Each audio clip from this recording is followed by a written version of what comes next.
Tengan ustedes buenas tardes.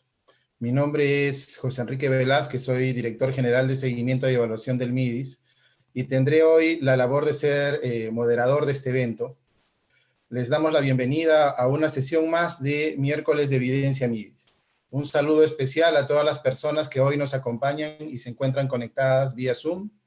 Me confirman que tenemos personas de los diferentes lugares y distritos del país y también personas conectadas desde otros países. Nos acompañan de Bolivia, Costa Rica, Canadá, Chile, Ecuador, España, Estados Unidos y Uruguay, a quienes brindamos también un caluroso saludo. Recordemos que este evento, además de la plataforma Zoom, se viene transmitiendo por YouTube para aquellas personas que por un tema de aforo no pudieron estar con nosotros vía Zoom. Tal y como hemos hecho anteriormente, vamos a dejar también colgado el video de la sesión en YouTube. Los miércoles de evidencia MIDIS constituyen un espacio institucional que busca promover el intercambio y reflexión de los hallazgos principales que provienen de estudios, evaluaciones e información en materia de desarrollo e inclusión social, y es promovida por la Dirección General de Seguimiento y Evaluación del MIDIS. Es parte de un compromiso constante de difusión de la evidencia que se viene generando. Hoy, miércoles 26 de agosto, la mesa redonda titula Exclusión social y desarrollo en territorios rurales del Perú y Latinoamérica.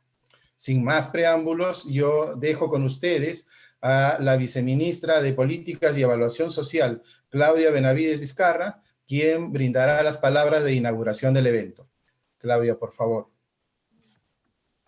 Muchas gracias, Quique. Yo ya pensé que había dado las palabras de bienvenida, pero igual, ante todos, el público que nos está escuchando por YouTube, a todos los funcionarios públicos de los distintos gobiernos locales, regionales, investigadores que nos están escuchando en este momento, tanto Alejandro, Ignacia, Carolina, y al equipo MIDIS que está escuchando también ahora, mi más cordial bienvenida al evento del día de hoy, miércoles de evidencia, siempre impulsado y organizado desde la Dirección General de Seguimiento y Evaluación del MIDIS. Como estaba comentando, el día de hoy tenemos un tema muy importante vinculado y enfocado en el desarrollo rural, que para nosotros viene siendo una línea de trabajo desde nuestras políticas y desde todos nuestros programas sociales e intervenciones, ¿no? En especial, por ejemplo, con Jacobuña y Foncodes y todo el esquema que tenemos de ayuda para las poblaciones más vulnerables en dicha zona, ¿no? Entonces, sin más preámbulos, yo en realidad quisiera darle el paso ya a Alejandro, que creo que tiene la responsabilidad de ser el primer expositor de nuestro miércoles de evidencia, para tener más espacio en el tema de rondas de preguntas, intercambio de opiniones y los comentarios finales. Y le agradecemos a la señora viceministra sus palabras. Y solamente una pequeña indicación. La mesa redonda va a tener 2 presentaciones, cada una de ellas con una duración de 20 minutos, luego de lo cual habrá una ronda de análisis y comentarios que va a durar aproximadamente 15 minutos. Posteriormente tendremos un segmento de preguntas y respuestas.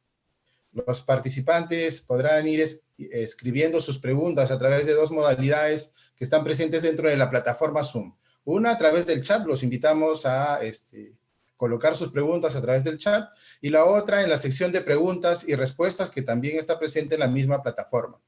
Agradeceremos que las preguntas además indiquen la persona a la cual van dirigidas para poder orientarlo mejor. Como comentaba nuestra viceministra, la primera exposición es del estudio Identificando elementos claves para la toma de decisiones en el diseño e implementación de proyectos de desarrollo rural en el Perú. Este estudio analiza una serie de programas y proyectos desarrollados en nuestro país durante las 3 últimas décadas. A partir de dichos proyectos, busca recoger los principales aprendizajes y enseñanzas acumuladas en la práctica del desarrollo rural y superación de la pobreza en nuestro país. Va a estar a cargo de Alejandro Díez Hurtado. Alejandro es doctor en Antropología Social y Etnología por la Escuela de Altos Estudios en Ciencias Sociales en París. Es investigador en temas sociales y rurales, con especial énfasis en la organización y las relaciones políticas y económicas de poblaciones costeñas y andinas en Perú.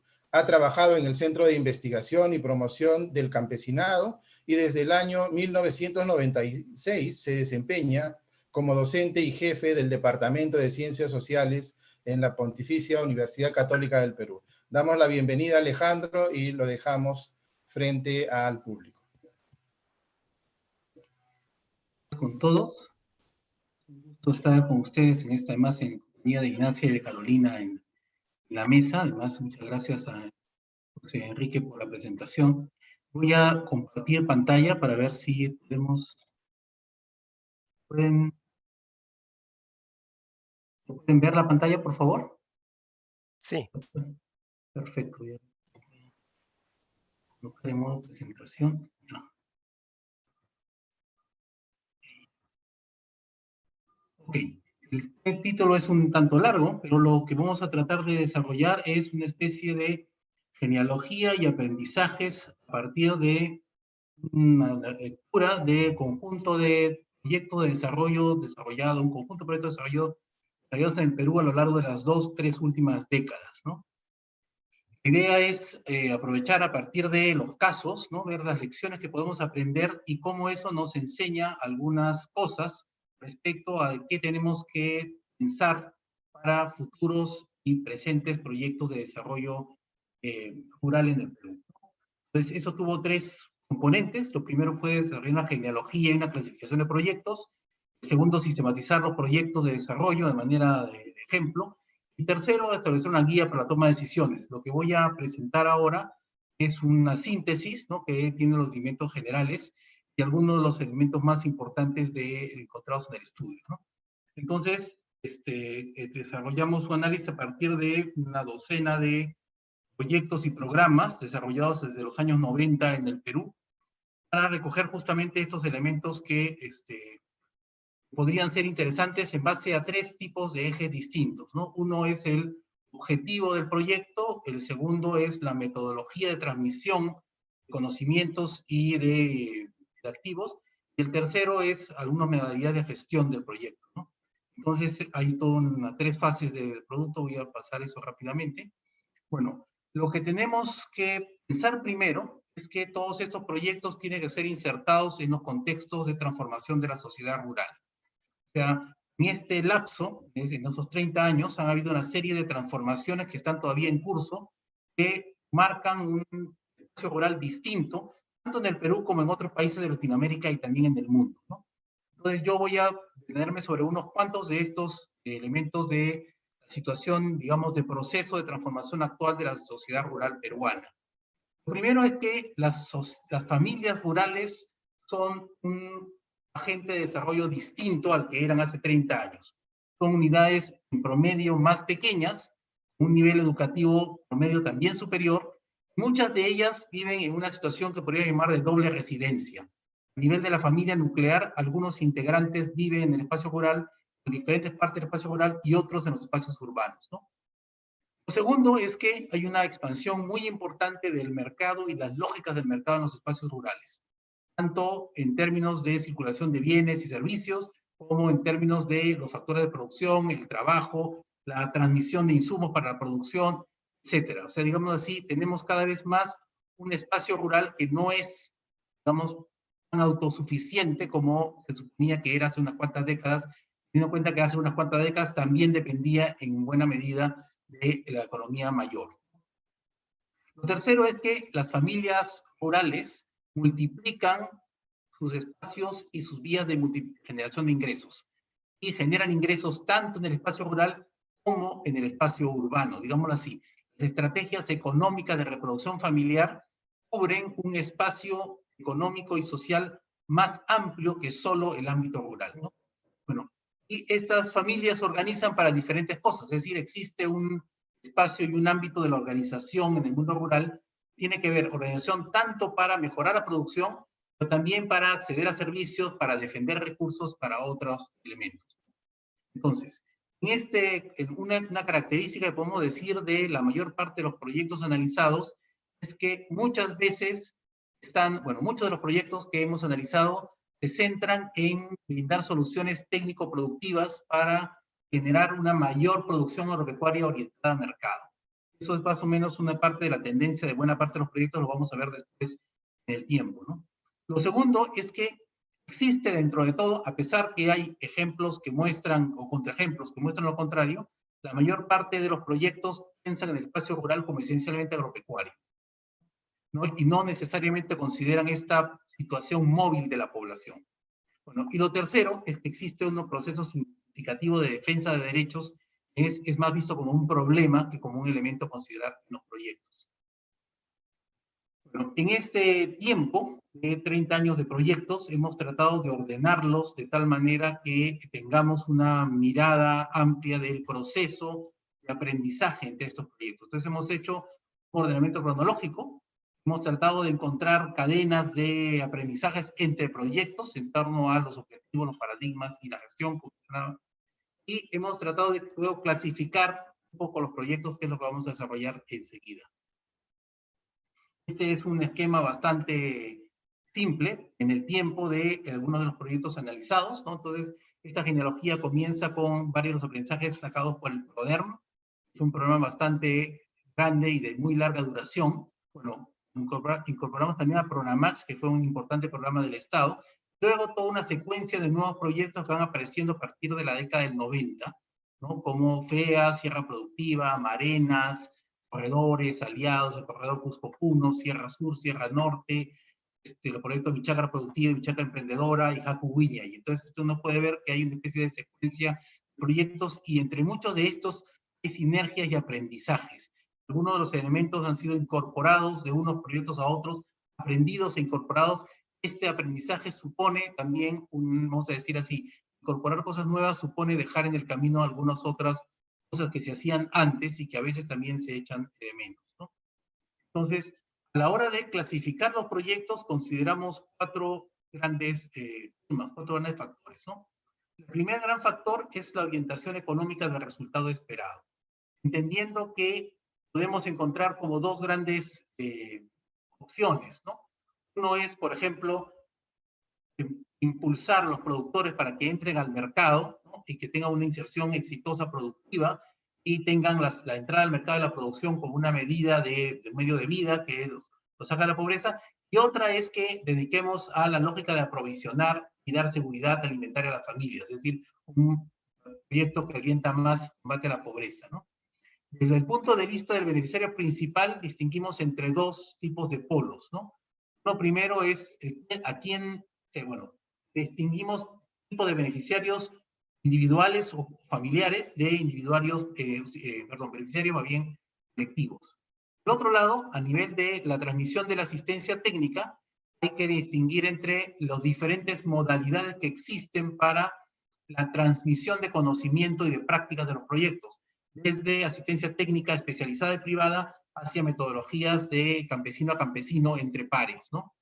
Por último, elementos que diferencian las modalidades de gestión, algunos que tienen que ver con diferentes grados de participación de los beneficiarios en la organización y funcionamiento del proyecto. A partir de aquí, podemos empezar a clasificar los distintos proyectos de acuerdo a sus opciones y si es que privilegian colectivos, unidades domésticas, mercado, provisionamiento, si son más centralizadas o más participativas, si tienen más apoyo profesional del Estado o de privados, en fin, este cuadro así no se entiende tanto, pero nos permite ver que hay diferencias y al mismo tiempo algunas semejanzas, ¿no?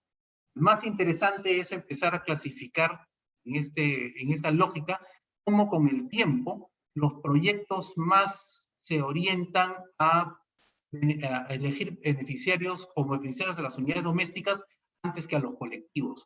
Los proyectos que tenían beneficiarios claros a los colectivos son los más antiguos, algunos proyectos más recientes, pero no los más recientes. Es decir, la mayor parte de beneficiarios de este tipo de proyectos son fundamentalmente familias, ¿no? Buena parte de los proyectos tienen que ver también con el mercado, que son dos grandes tendencias. Hay también, vamos a decir, cierta disputa entre las lógicas más centralizadas y participativas, y también cierta tendencia a generar más participación de la misma población en la transferencia de tecnología.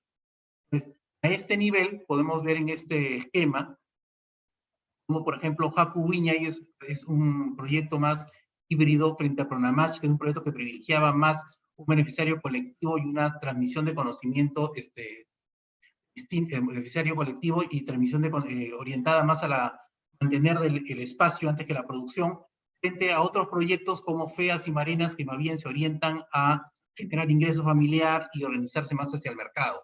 Es decir, la tendencia de los proyectos es de lo colectivo a lo familiar, y de las lógicas más de transmisión tecnológicas a las lógicas más de transmisión participativas.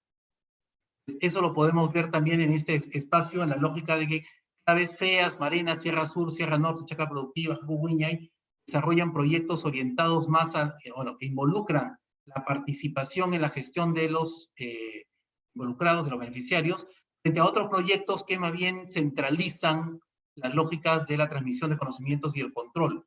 Y era el caso particular de Pronamach, de Sierra Productiva, y de uno de los proyectos de CARE, que es el único proyecto privado que analizamos. Entonces, hay también cierta tendencia a este desarrollo de la metodología de campesino a campesino. Bueno, cuando tratamos de mirar los proyectos de acuerdo a una clasificación de sus objetivos, podemos encontrar como 4 tipos, yo propongo una clasificación de 4 tipos de objetivos, ¿no? Objetivos a nivel de las familias, objetivos a nivel de las localidades, objetivos que podemos llamar operacionales, que tienen que ver con cómo se hacen los proyectos, y objetivos que tienen que ver con modificar las condiciones del entorno. Cada uno de estos ítems tiene diferentes tipos de objetivos perseguidos por los proyectos. A nivel de las familias, reducción de la pobreza, incrementar ingresos, generar seguridad alimentaria, mejorar capacidad productiva, desarrollar emprendimientos rurales, inclusión financiera, inclusión al mercado. Todos estos son objetivos que se logran en el ámbito familiar, ¿no? Objetivos a nivel de las otras localidades tienen que ver con empoderamiento de organizaciones, empoderamiento de la comunidad, fortalecimiento del tejido social, digámoslo así, mejoramiento de infraestructura, etc. Son bienes que mejoran las condiciones de las localidades en las cuales se desarrollan los proyectos, ¿no?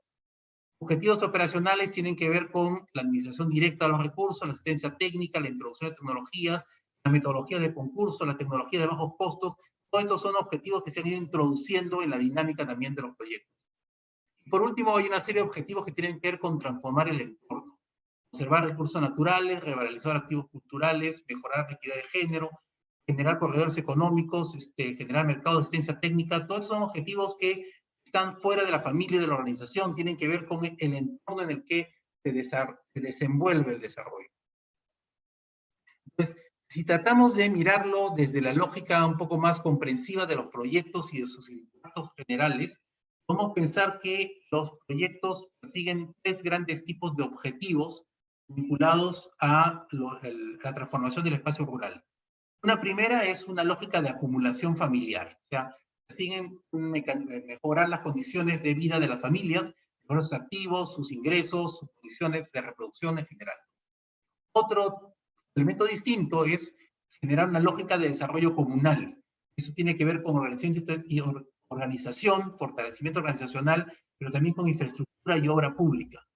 Por último, hay una lógica de desarrollo territorial integrado, que tiene que ver con mercados, saberes, territorios. No está de más decir que estos 3 tipos de objetivos están relacionados entre sí, pero no siempre son considerados de la misma manera en los proyectos, ¿no?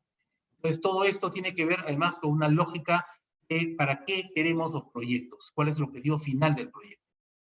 A partir de esta lógica, tenemos 3 tipos de proyectos, tenemos 2 tipos de tensiones que se aprecia en el desarrollo y en la forma como son pensados los proyectos. Una primera gran tensión tiene que ver entre esta orientación al mercado y estas lógicas de aprovisionamiento de las familias. Es decir, se espera que las familias desarrollen sistemáticamente su producción y se integren exitosamente al mercado cuando muchas de las familias no están persiguiendo ese propósito. Su lógica es más de reproducción simple, aprovisionamiento, mejoramiento de capital, capitalizar la familia en otros elementos como por ejemplo la educación de los hijos, etc. Entonces, muchos de los proyectos generan de por sí esta tensión entre lo que el proyecto persigue, que tiene un objetivo económico importante y de desarrollo importante, lo que las familias persiguen, que no necesariamente es lo mismo, ¿no? Otra gran tensión importante que yo destaco es esta entre la lógica de generación de activos y crecimiento a nivel de las familias, las familias, las unidades domésticas como destinatarios principales versus los colectivos como destinatarios principales. De hecho, uno aprecia un aprendizaje en la necesidad de que las familias capitalicen porque es más claro el impacto en la reducción de la pobreza, por ejemplo. Pero en el camino se ha dejado de lado un poco el desarrollo del colectivo y entonces se echa de menos esta contraparte institucional que podía venir de la mano con el desarrollo y incremento de activos familiares, ¿no? Al final, de acuerdo a sus objetivos, yo propongo una clasificación de 3 tipos de proyectos, ¿no? Proyectos que llamaré colectivos territoriales, que están orientados a mejorar los recursos, orientados a beneficiarios colectivos, que buscan centralizar proyectos y trabajados más técnicamente. No son precisamente los proyectos del MIDIS, corresponden más a los proyectos del Ministerio del Ambiente o Ministerio de Agricultura a veces. Hay una serie de proyectos familiares orientados a la inserción en cadenas productivas, ¿no? Eso sí, buscan desarrollar capacidad productiva, orientada al mercado, generar ingreso familiar, por lo general bajo formas descentralizadas o centralizadas, con una ejecución técnica profesional y también metodologías de campesino a campesino, pero menos. Y luego un tercer tipo de proyectos que están orientados a generar activos y reducir pobreza. Más bien, están pensando en las familias como beneficiarias en lógicas de nivelación y proveimiento, por lo general en formas descentralizadas, y estos sí tienen una amplia cobertura de tecnología de campesino, transmisión de campesino a campesino. Bueno, a la hora de pensar criterios para contribuir a la toma de decisiones de los proyectos, propongo 5 elementos, ¿no? Lo primero es la necesidad de insertar el proyecto en proceso de transformación del espacio rural y a las condiciones que este espacio rural impone, digamos así. Lo segundo es una necesidad de ponderación entre los objetivos deseados y dónde van a ser realizados estos, y dónde pueden ser realizados estos. Lo tercero es el posicionamiento del proyecto en el flujo de intervenciones territoriales de desarrollo. Sabemos desde hace muchos años ya que lo que genera desarrollo es la suma de intervenciones y no una sola intervención. Entonces el tema es cómo cada uno de los proyectos se inserta en el marco de los proyectos que ya hubo y los proyectos que están habiendo en el territorio en el mismo momento. Lo tercero es la ponderación y el conocimiento reflexivo de los beneficiarios y de sus estrategias. Es decir, tenemos que conocer a los beneficiarios familiar o colectivo, saber qué es lo que están haciendo, qué es lo que quieren, cuáles son los mecanismos que usan para lograr sus fines. Por último, es necesario ponderar el nivel de participación de los agentes colectivos y de las organizaciones en la zona de intervención, desde comunidades campesinas hasta gobiernos locales y regionales. Creo que me queda poco tiempo. Voy a correr. Yo diría, y digo al final, que un proyecto tiene 4 componentes básicos, ¿no? El primero es tener muy buenas metas. Esas buenas metas tienen que estar adecuadas al contexto, tienen que insertarse en los procesos de cambio, tienen que estar en sintonía con los intereses y las estrategias de la población. Es simple, pero esto es lo que queda más o menos de mirar el conjunto de proyectos. No siempre responden a estos 4 criterios.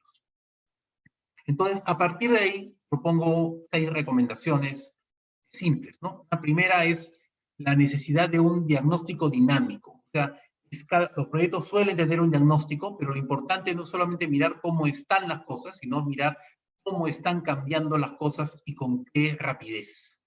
Y de eso depende permitiría mejorar las propuestas de los proyectos. Lo segundo es distinguir los campos de acción de los diferentes objetivos y componentes de los proyectos, de tal manera que cada uno de ellos responda claramente a un objetivo definido por el proyecto. El tercero tiene que ver con pensar en la lógica de que el proyecto debería orientarse a generar impactos acumulativos a nivel territorial. Esto es, por lo general, enunciado por los proyectos, pero no siempre desarrollado. Y eso implica, a su vez, entonces, insertar el proyecto en planes de desarrollo y perspectivas de desarrollo de los ámbitos locales. Por lo tanto, la participación de las autoridades es fundamental en algunas dimensiones del proyecto. En quinto lugar, hay que conocer las actividades, la ubicación, o sea, dónde están las familias, qué actividades hacen y qué estrategias tienen, ¿no? Tanto familias como comunidades. Por último, el proyecto debe definir un grado funcional de participación de la organización local en sus ámbitos de intervención. Ya, solamente quedan 2 diapositivas, creo. Estoy ya casi en el tiempo.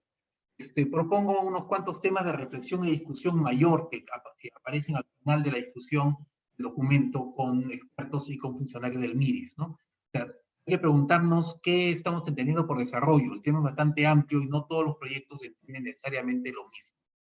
En segundo lugar, ¿qué significa que un proyecto sea desarrollado, por ejemplo, por el Estado sin la cooperación internacional? Buena parte de los proyectos FIDA tienen características de ese proyecto del Estado, pero con una supervisión y algunas ideas y propuestas que venían de la FAO y otros agentes, ¿no?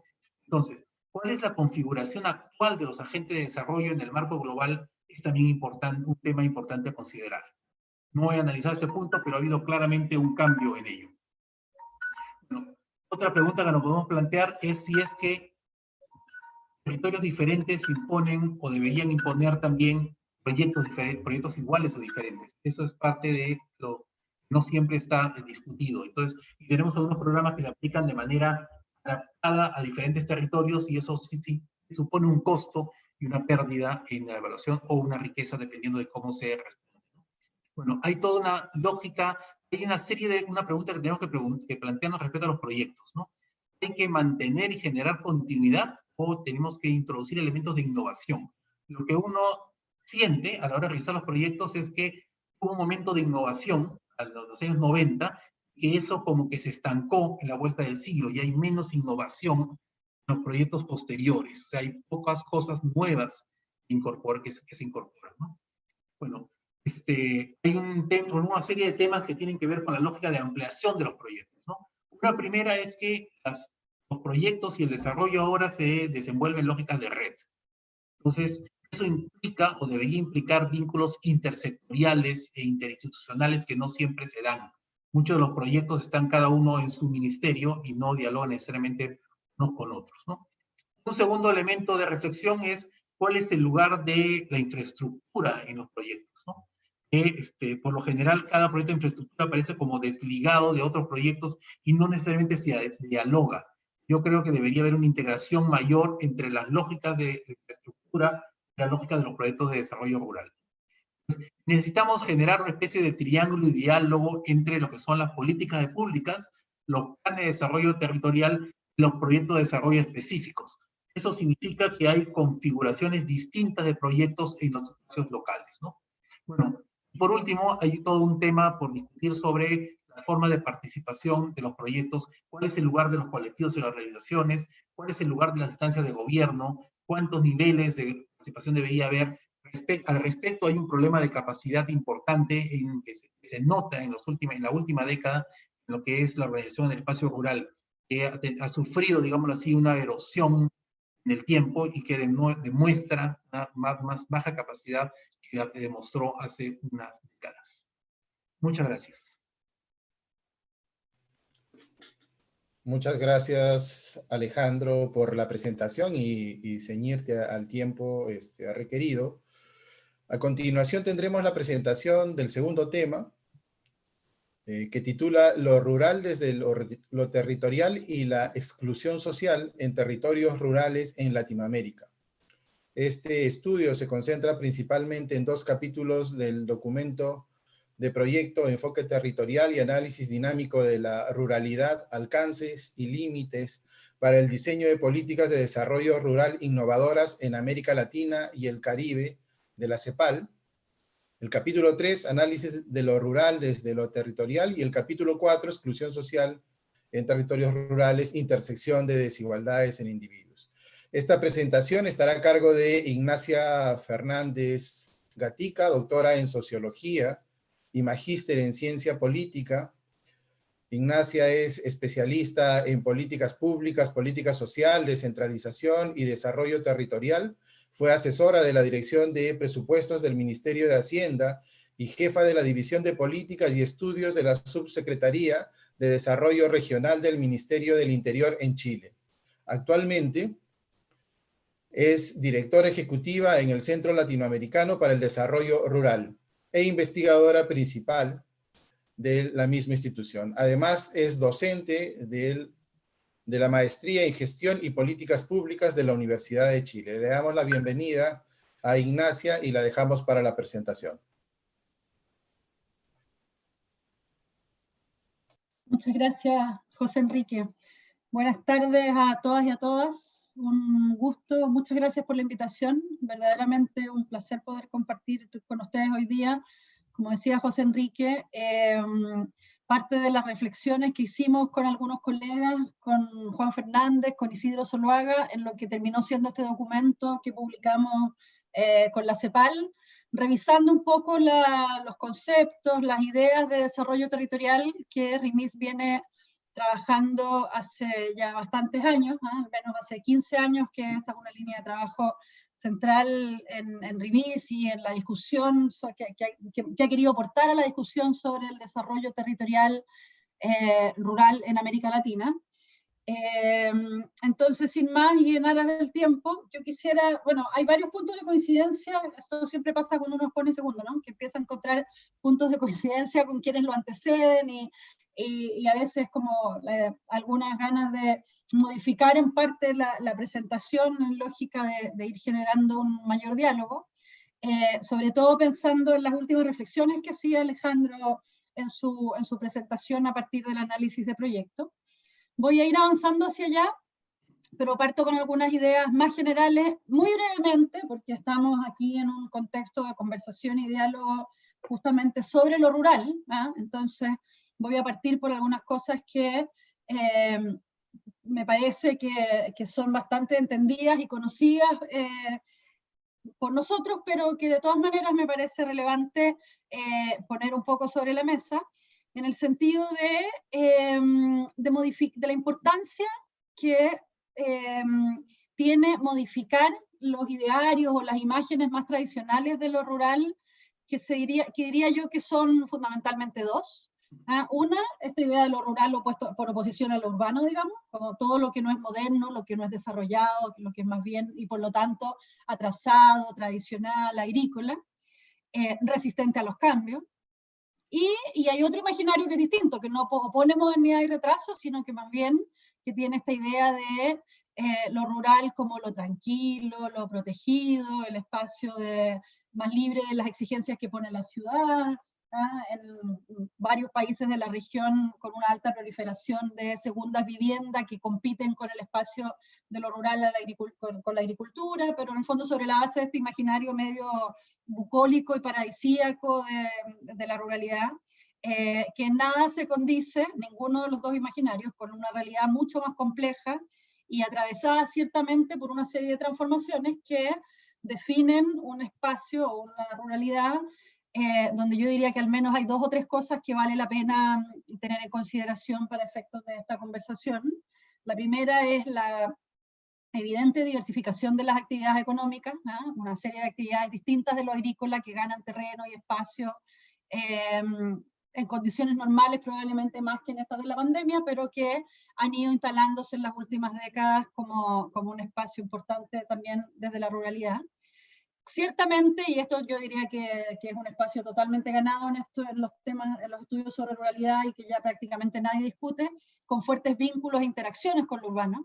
Ya hace rato que entendemos que la ruralidad está lejos de ser esta idea trazada, tradicional, opuesta a lo urbano, sino que está lleno de interacciones y vínculos funcionales. Y con una población que también ha cambiado mucho.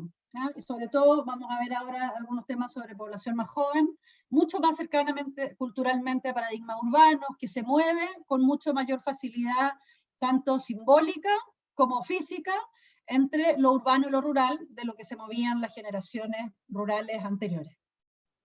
También desde las estadísticas, bueno, en el fondo estas percepciones o estos imaginarios han ido transformándose y lamentablemente se han transformado más rápido en el fondo los imaginarios que la forma que tenemos de traducir esos imaginarios en estadística y muchas veces también en políticas públicas.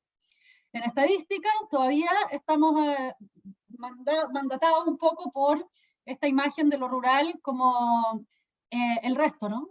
Lo que no es urbano. O vinculadas a densidad poblacional, prevalencia de la actividad agrícola, pero fundamentalmente esta idea de lo no urbano para definir lo rural. Cuando en rigor hoy día hemos ido avanzando en la construcción de otros parámetros, uno de los más establecidos o estandarizados es la propuesta que ha hecho la OECD sobre cómo definir ruralidad, en función de la cantidad de habitantes por kilómetro cuadrado, y bueno, lo que vemos es que en el fondo el porcentaje de población rural en América Latina, si uno modifica estos parámetros más tradicionales que utilizan las definiciones censales en los países, es mucho mayor, y se dibuja mucho mejor esta idea de vínculos urbanos rurales y de zonas que, dependiente de las zonas altamente urbanizadas de la región, son zonas urbanos rurales, ciudades rurales, zonas mucho más mixtas, ¿no? Y ahí es donde empieza a surgir muy evidentemente la necesidad o la importancia de un enfoque territorial para el desarrollo rural. Y yo quisiera para eso partir con los dos como enunciados que están aquí en un recuadro verde abajo de la presentación. Esta idea que decíamos, lo rural no es lo mismo que lo agrícola, y la promoción del desarrollo rural, entonces en estas nuevas condiciones, debiera basarse ya no en enfoques sectoriales centrados en lo agrícola, sino que en un enfoque territorial que en el fondo permita romper esta suerte de clausura entre lo urbano y lo rural y establecer más bien vínculos y interacciones, articulaciones entre ambos espacios. Y de partir de ahí, bueno, esto lo que está aquí son un poco las definiciones con las que viene trabajando Rimis y en general los analistas sobre el desarrollo territorial en América Latina. Esta idea del territorio como un conjunto de relaciones que expresan una identidad y un sentido de propósito compartido, más que como un espacio físico, geográfico, definido por límites políticos, administrativos, sino que por esta idea de construcción social.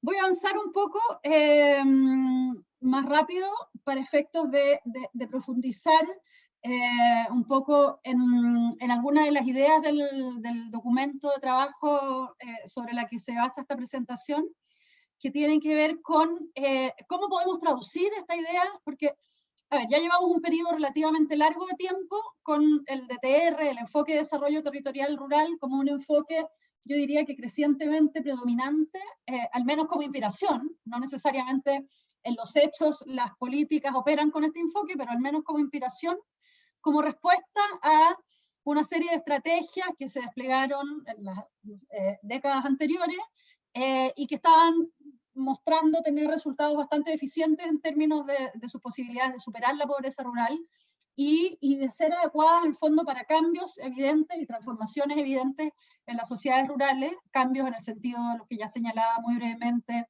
de mayor vínculo con lo urbano, de transformaciones también culturales en la población, del surgimiento y la emergencia de actividades económicas distintas de lo agrícola en zonas rurales. Entonces, ok, esto como enfoque orientador suena coherente, digamos, suena consistente con una serie de cambios como los que se venían produciendo. Pero lo que quisiera ahora avanzar un poco es en cómo podemos ir poniendo un poco este enfoque en uso, ¿eh? En uso y en la práctica para efectos de orientar decisiones de política. Y al respecto, el capítulo 3 del documento al que hacía referencia José Enrique, justamente de lo que habla, es de una propuesta también inspirada en trabajos iniciales de la OECD sobre territorios funcionales, que lo que hacen es, pues yo decía, bueno, el territorio como un espacio socialmente construido, de acuerdo, pero cómo en el fondo utilizas estadísticamente para la toma de decisiones, etcétera, esta noción de socialmente construido. Bueno, la noción de territorios funcionales busca justamente aproximarse a eso y lo que hace es decir, bueno, donde las personas desempeñan sus actividades cotidianas en términos de trabajar, vivir, acceder a servicios, estudiar en el caso de las personas más jóvenes, efectivamente podríamos decir que esos son los vínculos que hacen de un territorio como un espacio socialmente construido. Y por lo tanto, en el fondo, a partir de un ejercicio estadístico de relevar la cantidad de conmutaciones diarias, o sea, movimientos de un lugar a otro lugar que realizan las distintas personas, uno puede integrar bajo una misma unidad territorial, que no es ni político-administrativa ni geográfica, a comunas, distritos, municipios, localidades, digamos, según el caso del país en cuestión, donde hay una alta frecuencia de estas interacciones económicas, sociales, cotidianas, y que por lo tanto constituyen un territorio funcional. El cuadro que tienen aquí es el resultado de un ejercicio de un trabajo reciente de Rimis, pues que está además en este documento con bastante más detalle, que distingue tres categorías de territorios, de estas categorías que decíamos rural-urbano, una categoría de territorios rurales sin vinculación con centros urbanos intermedios, y después, bueno, dos categorías propiamente urbanas, las zonas metropolitanas de los países, y territorios urbanos sin vinculación con lo rural. Aquí, bueno, este ejercicio se hizo para Chile, para México, para Colombia. Les comento de particular interés para ustedes que inicialmente intentamos hacerlo también para Perú, pero no había información censal disponible que lo permitiera, porque se necesita en la información del censo la pregunta diferenciada, digamos, de dónde la persona vive y dónde la persona trabaja, para poder hacer la estimación de la conmutación, digamos, del movimiento desde el lugar donde se vive hacia donde se trabaja. Y bueno, lo que está aquí en el cuadro es un poco la distinción de los promedios de habitantes o los márgenes de cantidad de población con los cuales se construyeron estas seis categorías, pensaba en las tres rural-urbanas, y después hay todo un resultado que resulta justamente de hacer este análisis de conmutaciones, en recategorizar los espacios político-administrativos según, en el fondo, agrupaciones de localidades que están unidas funcionalmente por esta lógica de conmutación laboral. Entonces, visto así, lo que encontramos es que este conjunto de territorios, bueno, que mientras más rurales son los territorios finalmente, o sea, si volviéramos a la gráfica, al cuadro anterior, vistos de abajo hacia arriba, los rurales, rural urbano 1, 2, 3, hacia los metropolitanos. A más rural el territorio, peores son, en términos generales, obviamente con excepciones, los indicadores de bienestar de la población en el agregado. Existen en general mayor bienestar cuando mayor es la zona urbana de referencia, o sea, mientras más grande es el centro urbano de este núcleo urbano rural, o cuando estamos hablando abiertamente de territorios urbanos o metropolitanos.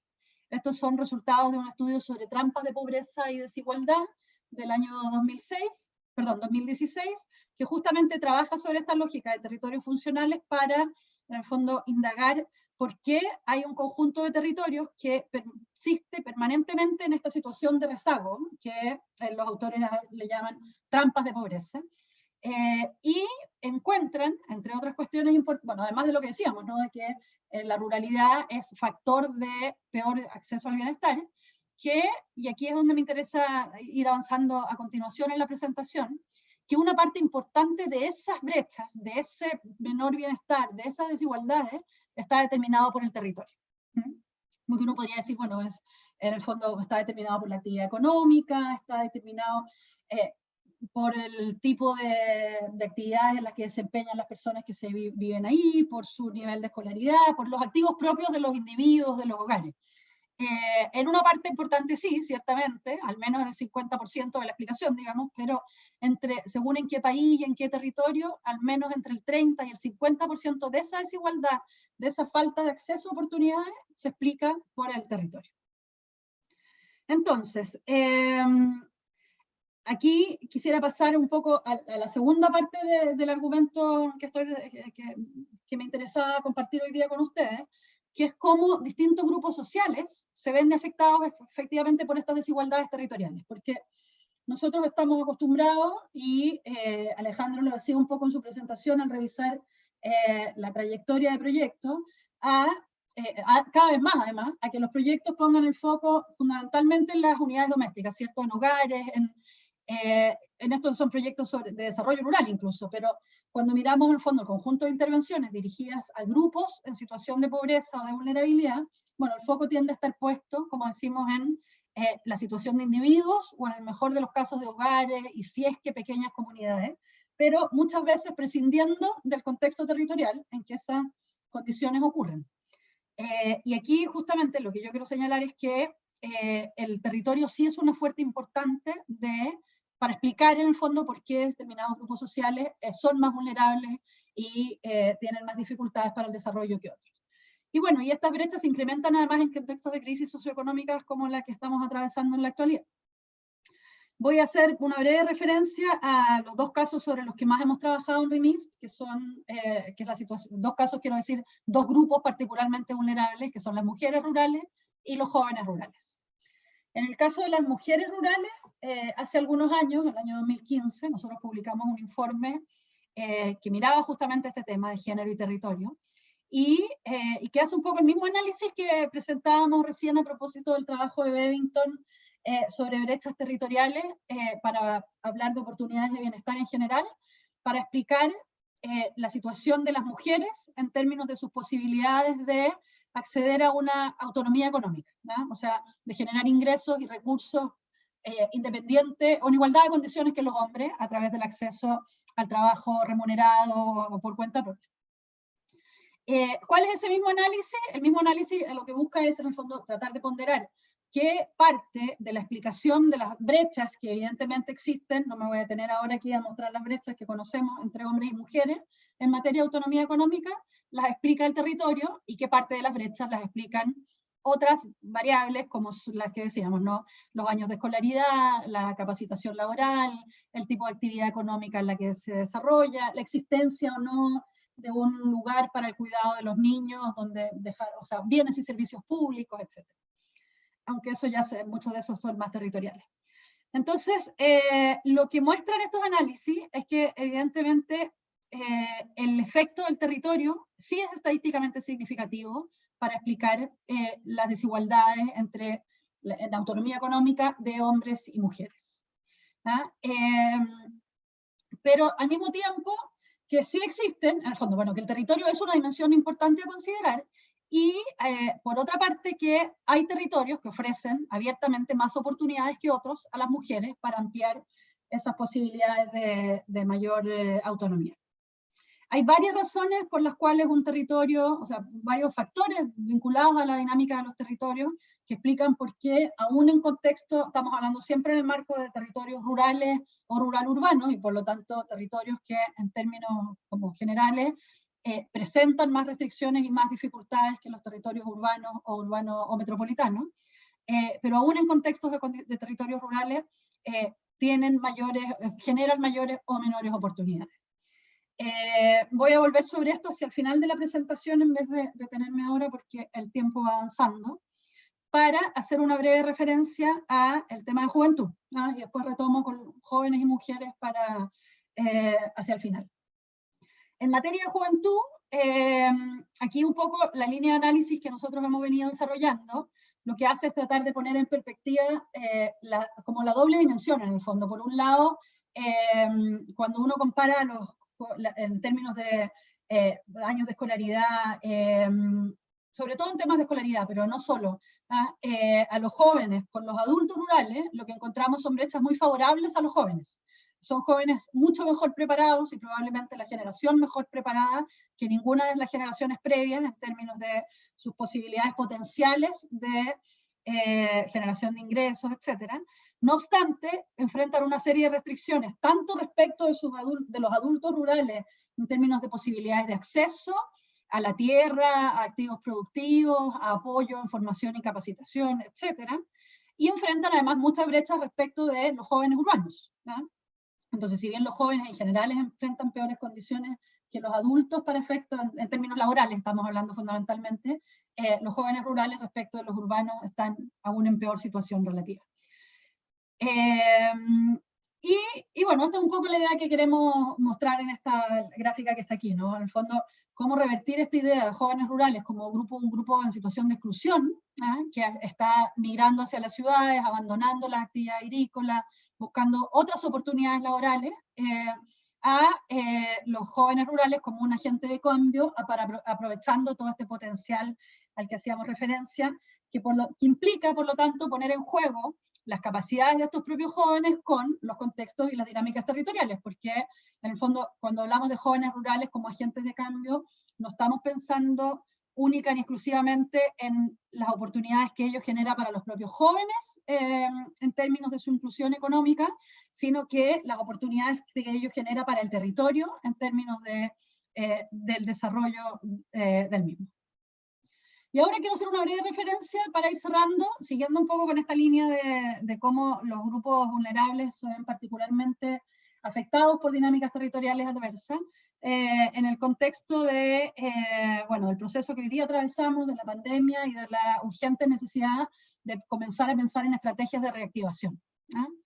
Esta es una imagen que a mi modo de ver grafica muchísimo la necesidad de mirar en clave territorial cualquier definición, tanto sanitaria como para enfrentar la emergencia, pero quisiera yo creer y apostar a que también la reactivación requiere fuertemente de una pertinencia territorial y de ser hecha con los actores del territorio. Aquí, un poco, esto son algunos datos, obviamente no el documento que estaba comentando, que es anterior a la pandemia, sino que es una serie de análisis de coyuntura que hemos venido elaborando en REMIS desde que comenzó la pandemia. Este es un número justamente sobre juventud rural. Y lo que vemos aquí es para 3 países, para Perú y también para Chile y para Colombia, los porcentajes de ocupación en los sectores económicos que han sido más afectados por la pandemia, como son el comercio al por mayor, industria manufacturera, actividades inmobiliarias, hostelería, alimentación, o sea, todo el rubro turismo, etc. Y ahí, bueno, básicamente lo que vemos es que son sectores donde la ocupación es fundamentalmente ocupación joven y de mujeres jóvenes además.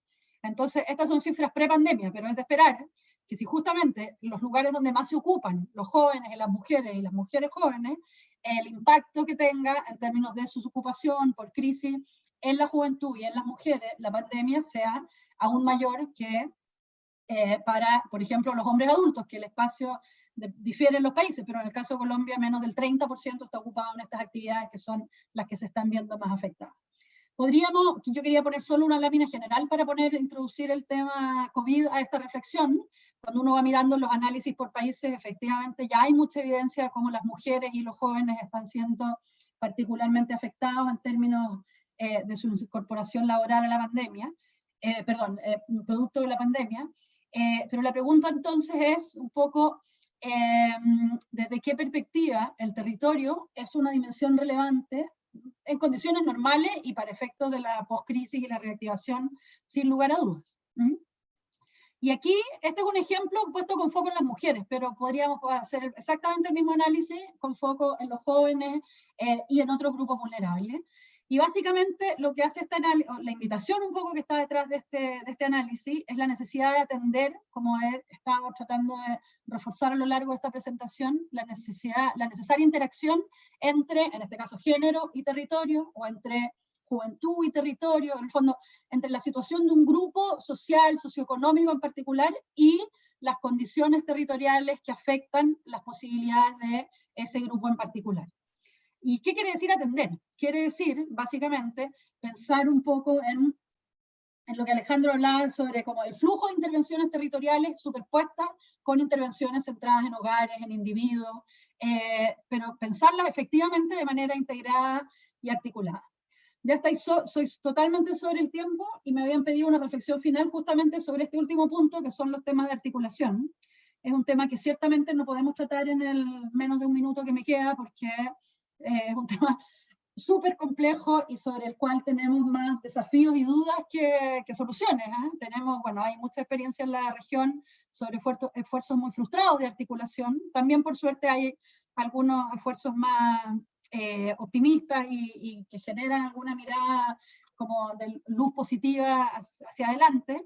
Pero básicamente quisiera dejar instalada la idea de que desde esta perspectiva que estamos diciendo de un desarrollo rural que se haga cargo de las nuevas condiciones de la ruralidad, a las que estaba haciendo referencia al inicio de la presentación, y que son condiciones de mucho mayor complejidad, porque ya no es lo agrícola, ya no es lo distinto de lo urbano, sino que es todo más interconectado y más complejo en términos también de las causas y de los problemas a los que hay que atender.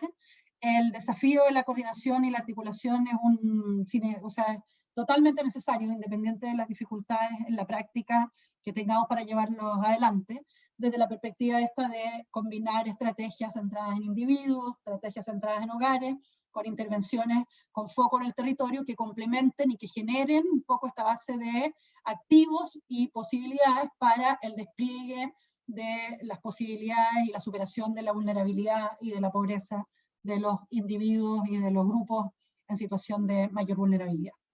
Así es que lo dejo hasta aquí y si acaso después podemos comentar algo más en la parte de preguntas. Muchas gracias. Ignacia, muchas gracias por la presentación. Para el tercer momento de la mesa tendremos el análisis y comentario de ambas presentaciones y para ello damos la bienvenida a Carolina Trivelli Ávila. Carolina es magíster en Economía Agraria por la Universidad de Pensilvania y economista y docente de la Pontificia Universidad Católica del Perú. Actualmente es investigadora principal del Instituto de Estudios Peruanos. Ha sido ministra de Desarrollo e Inclusión Social entre los años 2011 y 2013. A nivel internacional es miembro del directorio del Centro Busara para Economía del Comportamiento. Es miembro también del Comité Consultivo de la Iniciativa ID4D del Banco Mundial y miembro del Comité Consultivo de Quails. En el Perú, además, ella es miembro de la Comisión Consultiva de Pobreza. Damos la bienvenida nuevamente a Carolina para sus comentarios. Gracias, Quique. Un placer poder estar en el MIDIS. Como bien decía Claudia, sigue y seguirá siendo también mi casa, aunque pase el tiempo. Es un placer poder acompañarlos y les agradezco mucho la invitación. La discusión sobre la ruralidad, sobre el desafío de implementar políticas de desarrollo e inclusión social en el mundo rural ha sido una preocupación central en el MIDIS desde su creación. Y como bien repasaba Alejandro, el Perú tiene bastante experiencia en implementar intervenciones orientadas a lograr la superación de pobreza, el desarrollo de comunidades rurales. Uno se siente un poco mayor cuando mira la tabla de Alejandro y salvo el PRODEM, a todos los demás he ido. Entonces, me parece que es una historia no tan antigua. Creo que hay enormes lecciones que salen del análisis que hace Alejandro. Y yo creo que hay un aspecto que Ignacia ha mencionado que creo que es muy importante para leer las categorías que plantea Alex, ¿no? Y es que el mundo rural va cambiando. Y entonces el mundo rural que fue intervenido, que fue base para la implementación de un Marenas, de un PRODERM, es totalmente distinto al mundo rural de hoy, más allá de los diseños de los programas y las preferencias de objetivos, metas o instrumentos. La ruralidad misma ha cambiado, ¿no? Y hoy día los programas que se implementan en el medio rural, por supuesto que tienen que responder a esas condicionantes, no solamente en temas de desarrollo económico, sino sobre todo en esos temas contextuales, ¿no? Por ejemplo, Marenas, que yo creo que es una intervención que a muchos nos marcó como intervención, se ejecutó justamente luego de una presencia muy agresiva de el conflicto armado interno en la zona rural, y tenía que reconstruir tejido social, más allá de cuánto eso tenía que ver con el objetivo de superación de pobreza. Ese era un pie forzado del momento, que el momento exigía, y creo que eso se reflejaba muy bien en la importancia que tenía, por ejemplo, el tema más de reconstrucción, de revalorización de la comunidad campesina como organización, por ejemplo, para la implementación de esa intervención. Entonces, creo que muchas de las tensiones que nos plantea Alejandro, yo creo que no son tan tensiones. Creo que hay mucho menos de tensión y hay mucho más de armonización. Pero creo que Alejandro hace un punto muy, muy fuerte, más allá de decir qué tan en tensión están estos objetivos diferenciados, al exigirnos a quienes pensamos en proyectos de desarrollo en el mundo rural, a quienes están implementándolos. Está Hugo Vila por aquí, o sea que esto es una tarea fundamental para el equipo de FONCODES, y es a mirar más allá de la intervención puntual, mirar este contexto y esta necesidad de mirada territorial, ¿no? Los proyectos como Haku Wiñay tienen una entrada al territorio que tiene una cualidad particularmente interesante, y es que es muy flexible, ¿no? Y por lo tanto permite implementaciones con un mismo proyecto, con un mismo instrumental, terminas generando implementaciones diferenciadas, seleccionadas por quienes participan en esa iniciativa. Y eso me parece probablemente la mayor fortaleza de una intervención como Haku Wiñay, pero a la cual se le puede todavía exigir mucha innovación. Y, como bien decía Ignacia, es fácil decirlo y muy difícil hacerlo en la medida que intervenciones de ese tipo puedan articularse con inversión pública y privada en infraestructura, con desarrollo de otras actividades de desarrollo para grupos urbanos que se relacionan con los grupos rurales. Hay una enorme posibilidad de lograr muchísimo mayor desarrollo. Hay temas nuevos también, ¿no? Que recién estamos tratando de entender. A partir de un estudio que se está haciendo sobre Haku Wiñay, una de las cosas que hemos comenzado a discutir es cómo estos programas necesitan también generar una mayor confianza de la población en que las cosas pueden cambiar, ¿no? Se discutía mucho en el caso de Haku Wiñay cómo un porcentaje muy pequeño de quienes participan en el programa logran participar en la última etapa de este programa, que es la presentación de estas propuestas de negocios inclusivos. Y una de las razones, aparentemente, tras la baja participación de quienes ya han estado 2 años trabajando con Haku en esto, es que muchas personas creen que de verdad, incluso si llegaran a ganar el concurso, eso no va a cambiar nada, que quizá no les va a ir bien, que quizá no lo van a poder hacer, que quizás eso no es para ellos, ¿no? Y creo que ahí eso tiene que ver con unas dimensiones totalmente distintas que generalmente dejamos fuera de las intervenciones, pero que a la vez la propia historia de estas intervenciones que revisa Alejandro nos da información de cómo esto sí es posible. Y vuelvo a mi ejemplo con Marenas, ¿no? Probablemente lo más atractivo que logró Marena fue devolverle a las personas la confianza en que sí iban a poder salir adelante, que colectivamente podían tener la fuerza de transformar no solamente la vida de su familia y de su comunidad, sino incluso demostrarle a la comunidad vecina, al distrito vecino, que ellos tenían un plan de vida que era realista, que era realizable, y creo que con eso hay mucho que trabajar para que estas tensiones que señala Alejandro se vuelvan más bien canales de articulación que tensiones en sí mismas, ¿no?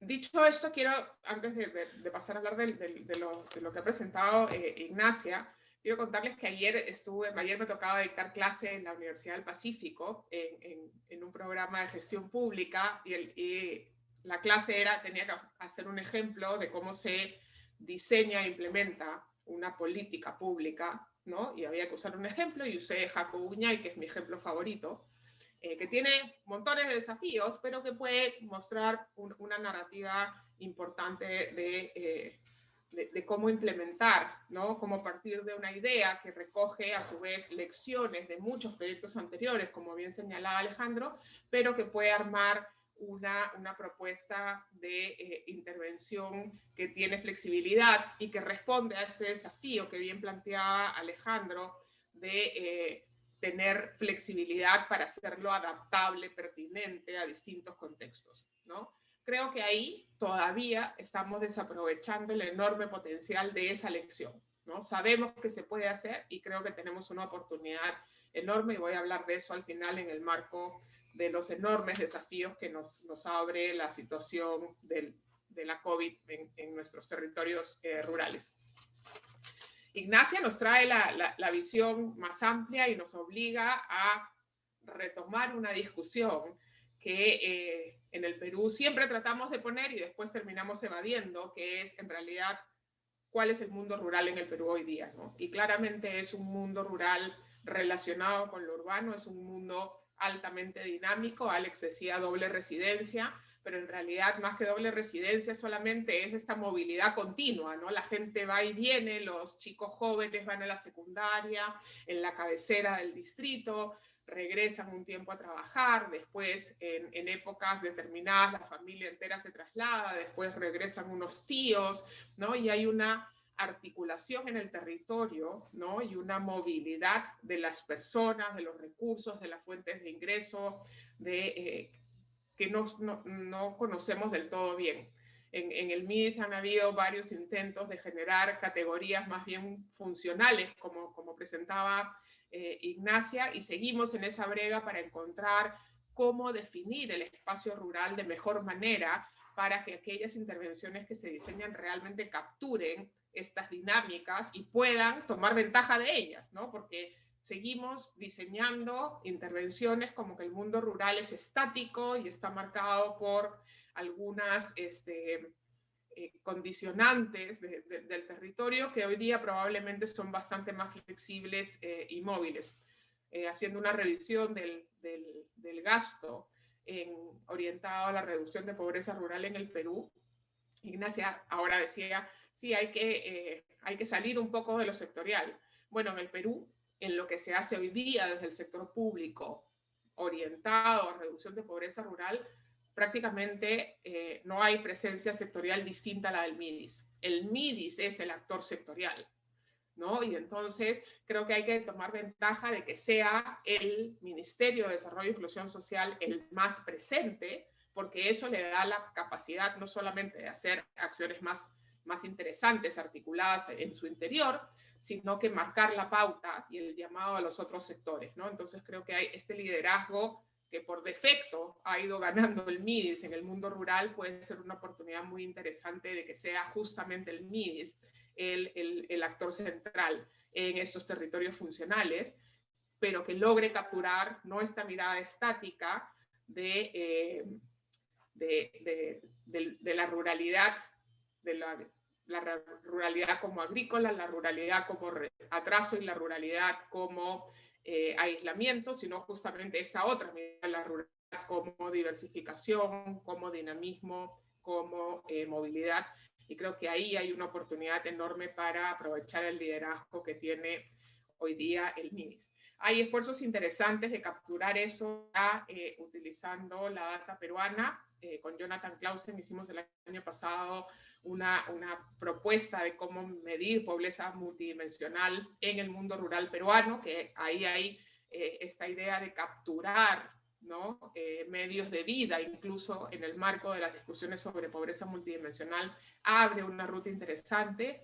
Acabo de ser jurado de una tesis en la Católica de César Contreras, que ha tratado de tomar territorios funcionales para mirar qué tan diferente es la pobreza en distintos territorios, tipos de territorios rurales, con un análisis muy interesante que podría ser muy útil para que las decisiones y los diseños vayan complejizándose para entender mejor esta realidad de lo rural. Creo que en estos territorios rurales, sin embargo, todavía hay enormes grupos que enfrentan probabilidades muy altas de caer en esas trampas de pobreza que señalaba Ignacia, tanto por las características de los territorios como por la posición de grupos dentro de las sociedades rurales, ¿no? Ignacia mencionaba mujeres y jóvenes, donde claramente, en particular, las mujeres jóvenes enfrentan una situación tremendamente paradójica, ¿no? Ellas, las jóvenes de hoy, son totalmente distintas a sus madres y abuelas, pero el contexto las sigue tratando igual que trató a sus madres y a sus abuelas, en términos de oportunidades, de acciones. Entonces, quizá una discusión interesante para tener en el marco de los programas que trabaja el MIDIS es ser mucho más intencionales en llegar en particular a estos grupos con recursos especiales para romper esta situación de enorme frustración y trampa de pobreza para estos grupos en particular, ¿no? Uno mira a Jaco Guiñay, en realidad el porcentaje de participantes que son jóvenes en ese programa es bastante pequeño y uno podría pensar que hay una oportunidad de dirigir, ¿no? Enrumbar un Jacu joven, ¿no? Para permitir a que los jóvenes pudieran tener ahí el vehículo para romper estas trampas de pobreza que Ignacia bien nos ha descrito. Creo que la coyuntura de la COVID nos abre enormes oportunidades para estos rediseños, para probar cosas nuevas, para innovar, nos exige además hacerlo, y creo que en el marco de lo que el MIDIS ya viene haciendo, en particular a través de HAKU, hay una oportunidad enorme de, con aquello que conocemos hoy día, tener, yo lo comentaba con algunos de ustedes en alguna otra reunión, esta suerte de HAKU Wiñay Express, ¿no? Una versión corta en el tiempo, pero mucho más dirigida a atender, a incidir en cambios de oportunidades reales, a territorios concretos, a tipos de territorios concretos, a grupos dentro de territorios concretos, y con eso desencadenar cambios que puedan ser transformadores no solo de las biografías individuales de los individuos con los que se trabaja, sino de esta idea de potenciar agentes de cambio que Ignacia mencionaba para el caso de los jóvenes rurales.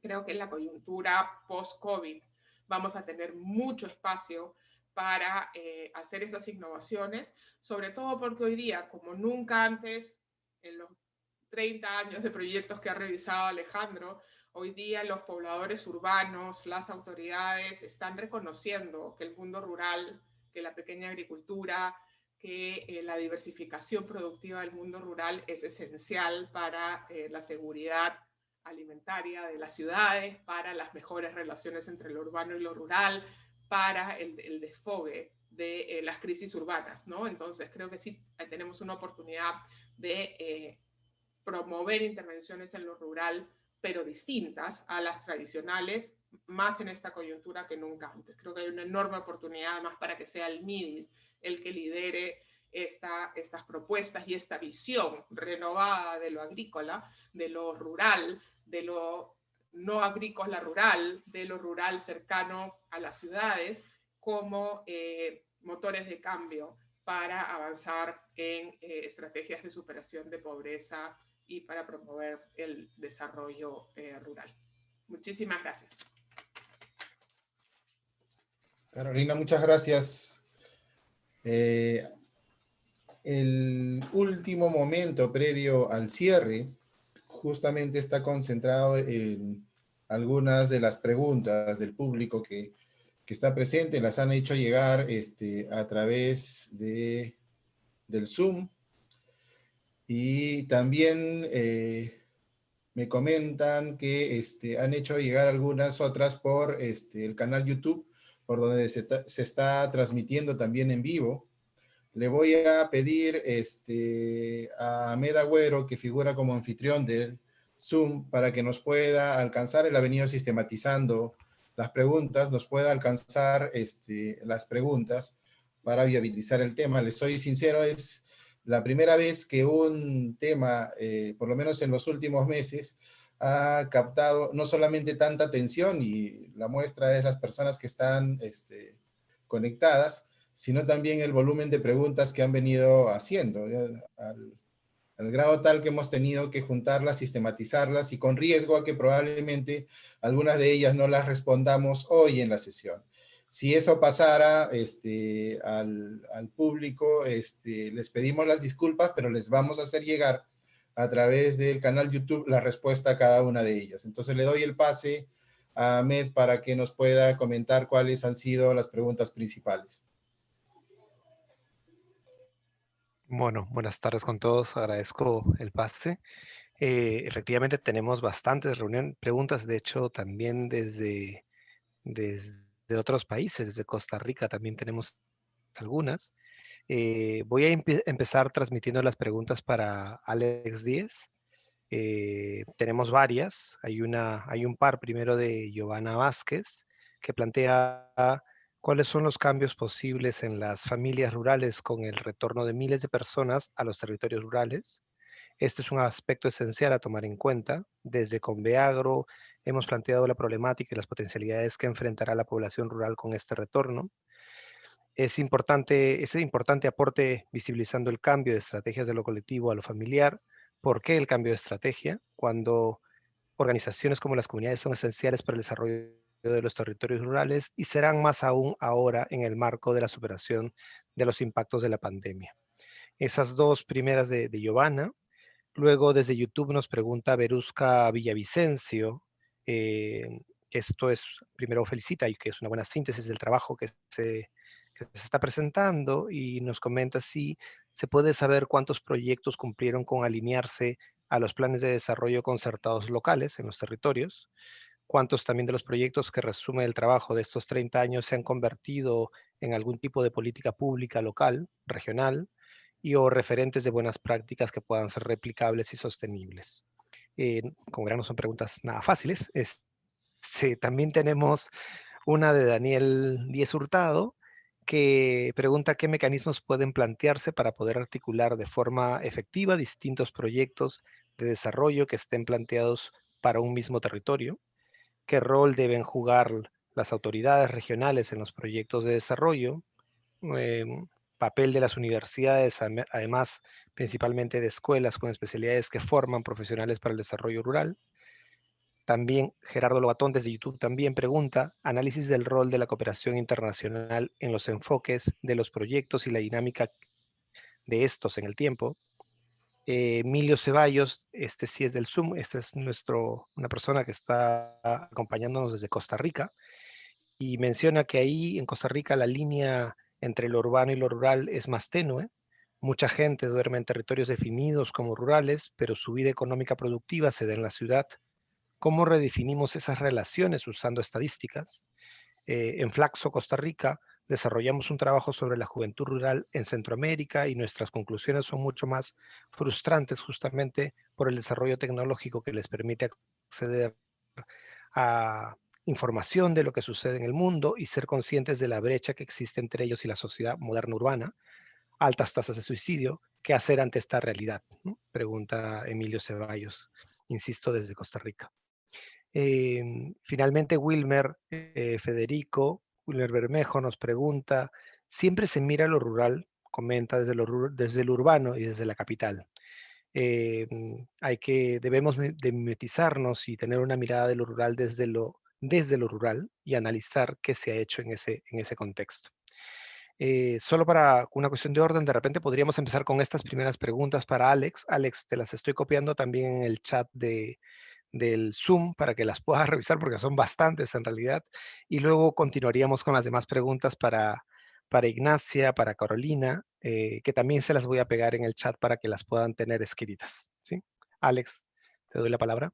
A ver, en primer lugar, muchas gracias por los comentarios y por las preguntas. Como dice usted, son muchas, no sé si pueda resolverlas todas. No sé cuánto tiempo tengo tampoco para hacerlo.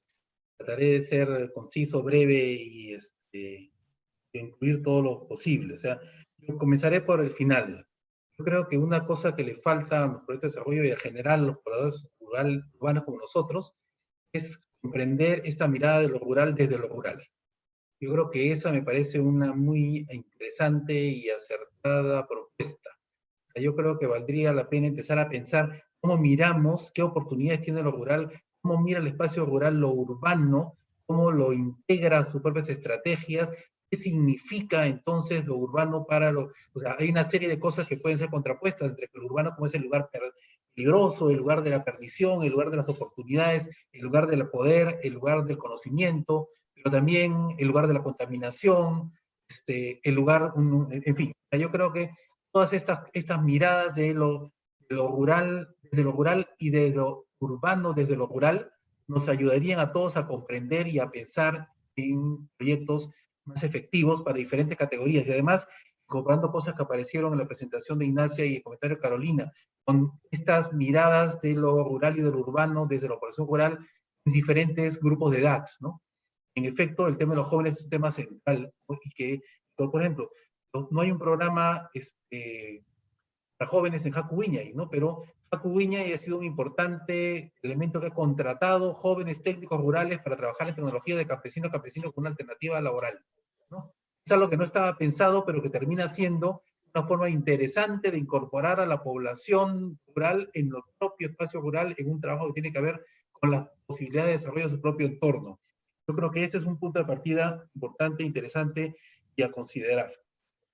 Y eso tiene que ver con estas posibilidades de oportunidades para los jóvenes, es decir, el espacio rural es distinto para todos, no solamente en términos de las condiciones de pobreza y la proximidad a las ciudades, sino también en tu condición de hombre o de mujer y tu posición, vamos a decir así, en el entorno, tus propias aspiraciones están en juego en este entorno móvil y complejo en el que pueden optar por lo rural o por lo urbano. Entonces, muchos proyectos han tenido como propósito que la población rural joven no se vaya, pero eso es inevitable. O sea, una buena parte de la población rural joven se va a ir. El tema es cómo hacemos que una parte se quede y que pueda tener una vida interesante en este espacio rural y haga que se genere un equilibrio social y poblacional mucho más consistente y sostenible en el tiempo. Esa es la pregunta. La idea no es evitar que los jóvenes se vayan. Muchos se irán, sus aspiraciones no van a estar de acuerdo a este entorno rural, pero muchos preferirán quedarse. ¿Cómo ayudamos a estos que se quedan y cómo hacemos que el espacio rural sea un lugar atractivo para las nuevas generaciones? Es una de las preguntas que deberíamos plantearnos seriamente. Y eso nos lleva a algunos de los otros elementos que han planteado las preguntas, ¿no? Voy a pasar a la primera pregunta que plantearon, todo el tema de los retornantes, y este tema que es un tema que nos ha mostrado nosotros, ¿no?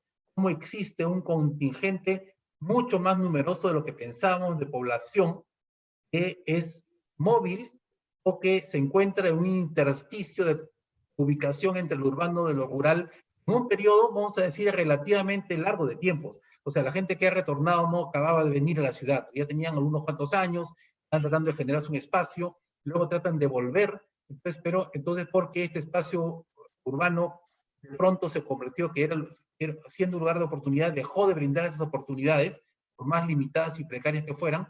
Entonces regresan al espacio rural como un espacio de refugio. Lo cierto es que esta población retornante es para el espacio rural, como decía Basadre, un problema y una posibilidad, ¿no?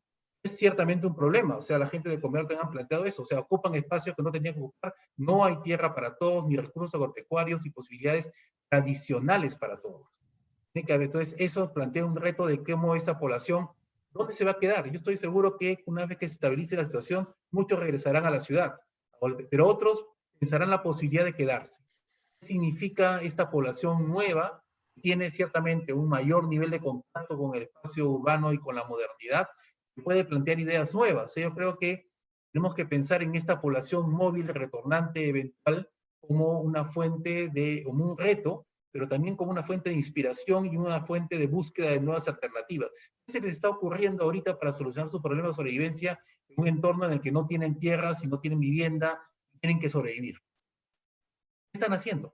O sea, saber qué está haciendo la gente es digamos, la primera pista que deberíamos mirar. Están ocupando terrenos, están proponiendo nuevos negocios, están incorporándose, insertando en la cadena productiva, están mirando la tierra abandonada que habían dejado sus padres, sus tíos, sus abuelos, en fin. Todas estas cosas son las que deberíamos empezar a incorporar. O sea, ¿cuántos proyectos? A ver, no es tampoco que todos los proyectos hayan caído en saco roto. O sea, yo creo que sí, no tengo el número, pero sí hay muchos proyectos que han sido replicados por autoridades locales, autoridades regionales, con las limitaciones que tienen, porque un proyecto es un entorno muy complejo. O sea, no solamente requieres una idea, una planificación, el personal apropiado, recursos, financiamiento, etcétera, etcétera. No es tan sencillo replicar un proyecto. Pero en efecto, hay un montón de proyectos que han sido replicados por iniciativas locales, gobiernos municipales y gobiernos regionales, que, a los cuales no siempre los miramos con la suficiente atención. Yo creo que muchos de estos proyectos, desde el PRODERM hasta los últimos, han sido recogidos y recopilados y aplicados, mal que bien, con resultados diferentes en diferentes espacios. ¿Cuánto de esto entra realmente a los planes de desarrollo? Es otra cosa más compleja por comprender, ¿no? Teniendo en cuenta sobre todo que los planes de desarrollo todavía no son el instrumento de desarrollo local que deberían ser en algún momento del futuro, ¿no? O sea, no está todo recogido ahí, pero sigue siendo una de las oportunidades a considerar en los desarrollos del futuro, ¿no? Yo creo que el MIDIS, como bien dijo Carolina, es en este momento el espacio privilegiado con posibilidad de articular este espacio rural, es el que tiene más llegada con sus diferentes programas, ¿no? Más que la misma programa, más que el Ministerio de Agricultura, ciertamente mucho más que el Ministerio de Ambiente. Yo creo que esta preeminencia, vamos a decir así, el que pone el pie en la puerta siempre tiene la posibilidad de abrirla más, tendría que aprovechar esa circunstancia y empezar a jalar también a los otros ministerios, porque es cierto que muchas iniciativas de MIDES requieren del soporte posterior que le podría dar el Ministerio de Agricultura, temas que tienen que ver con el mejoramiento del entorno, tienen que ver con las cosas que hace el Ministerio del Ambiente, cosas que tienen que ver con el espacio de la población y formación de adultos, tienen que ver con los temas del Ministerio de Educación, y así. Yo creo que valdría la pena que en el momento de MIDES piense estas lógicas de sus proyectos desde una estrategia más amplia de desarrollo rural grado y en todo caso territorial. Seguramente se me pasa algo, pero luego podría tratar de complementar, ya, si no por escrito, lo que falte. Muchas gracias. Bueno, ahora pasaré a releer algunas de las preguntas para Ignacia. En algunos casos, varios de las personas que ingresan ya sea a YouTube o a Zoom no están con sus nombres, así que voy a leer nada más las preguntas.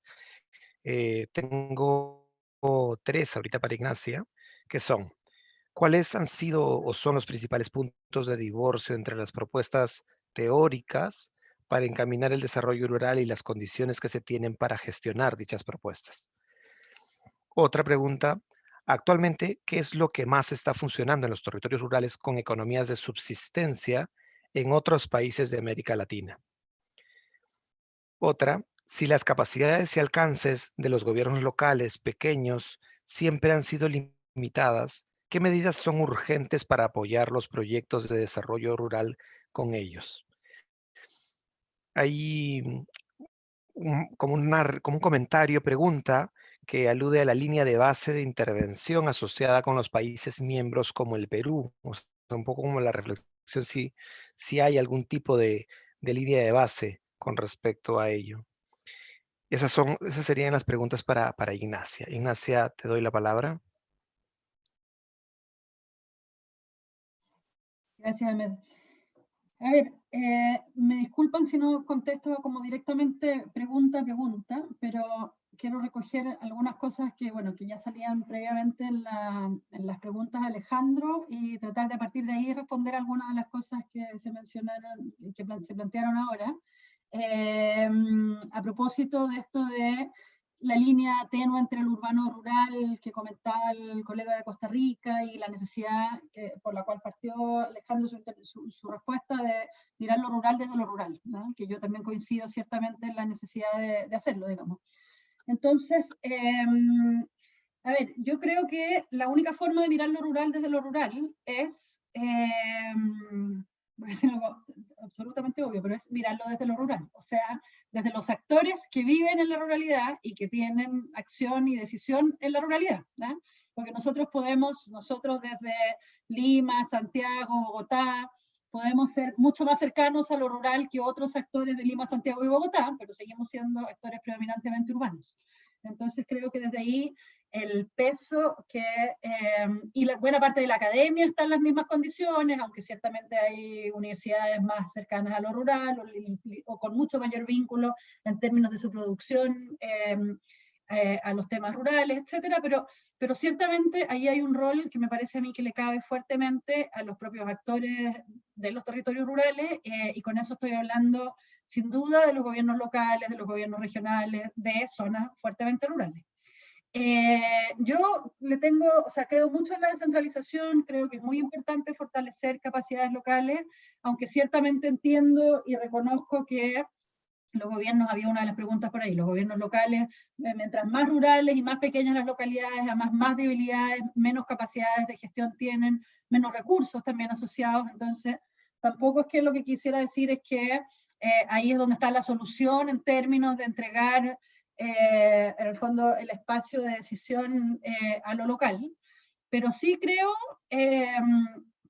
porque además hay mucha evidencia que así lo muestra, por ejemplo, que todos estos esfuerzos de articulación a los que estábamos haciendo referencia, de lo difíciles que son, se tienden a resolver mucho mejor en los hechos a nivel local, por el día a día de personas que se conocen entre sí, que llevan años trabajando primero en un servicio público, después en una alcaldía, después en un distrito, en el fondo se mueven a nivel local de mejor forma, conocen a los actores de las comunidades, etcétera, y suelen poder resolver en la práctica cuestiones que vienen mal pensadas, diseñadas o resueltas desde Lima, Santiago, Bogotá, por poner los mismos ejemplos anteriores en términos de la distancia, de procesos muy bien diseñados técnicamente, etcétera, pero que en el fondo se condicen muchas veces poco con las posibilidades reales de lo local y de lo rural, y que se resuelven mucho mejor en los hechos, aún a pesar de todas las restricciones de recursos humanos, técnicos, etcétera. No es suficiente, sin duda que no es suficiente. Yo creo que hay que apostar en esa lógica a una estrategia como han dicho también los colegas, mucho más de articular distintos tipos de intervenciones. Creo que se requiere una fuerte intervención, probablemente muy centralizada en términos de cerrar brechas de acceso a bienes, infraestructura, y con infraestructura estoy también pensando, por ejemplo, hoy día lo evidente que se nos ha hecho todos los temas de infraestructura digital y conectividad digital, etcétera. Todavía tenemos mucha deuda de infraestructura física, de agua potable y otras por el estilo, pero se nos van, en el fondo, sumando las demandas y las necesidades, pensando, por ejemplo, en la incorporación y la participación más activa de los jóvenes, en esta forma en que los jóvenes bien resuelven de moverse mejor entre lo urbano y lo rural, que requieren probablemente todo este conjunto de acciones definidas mucho más centralizadamente, en términos de ver dónde están las mayores brechas, direccionar recursos y en el fondo, hacia esas localidades, más que dejar ese tipo de decisiones a la acción más local. Entonces, creo también que se requieren diseños estratégicos de escala nacional, ojalá lo más pertinentes, flexibles y territorializables posibles, pero que sí, o sea, estoy lejos de querer decir aquí que la respuesta es solo lo local, pero sí creo que lo local requiere un espacio mucho más grande de acción y de intervención desde esta perspectiva de mirar lo rural desde lo rural. Y en línea con eso, a propósito de la pregunta o del comentario sobre qué cosas funcionan bien en determinados territorios rurales, la evidencia que muy cualitativa y de casos de buenas prácticas, digamos, de territorios, por ejemplo, con mayor capacidad de inclusión de jóvenes rurales. Yo comparto también con el colega de Costa Rica que decía que la condición más generalizada de la ruralidad, de la juventud rural, es muy frustrante, efectivamente. Él mencionó aquí los temas de suicidio, están los temas de violencia, o sea, no es que la mayor parte de los casos sean de oportunidades ni de éxito, pero cuando uno encuentra casos en el fondo de territorios donde tienden a generar mejores oportunidades, efectivamente encuentra casos de lugares donde los gobiernos locales juegan un rol súper activo. Al menos en algo que termina siendo bien central en esta lógica que también se comentaba como de habilidades más blandas, que tiene que ver con dar voz, con abrir espacios de participación y en el fondo mayor posibilidad de sumarse para los jóvenes a estos espacios de decisión que generalmente, históricamente, han sido adultocéntricos y masculinocéntricos, además, o sea, pensando de nuevo en las mujeres jóvenes rurales. No basta con dar voz a cargo de los gobiernos locales, se requiere educación más pertinente, se requiere, y yo insisto en que se requiere mucho entender de mejor forma estas transiciones o estas dinámicas, transformaciones de las dinámicas de la ruralidad a las que hemos estado haciendo referencia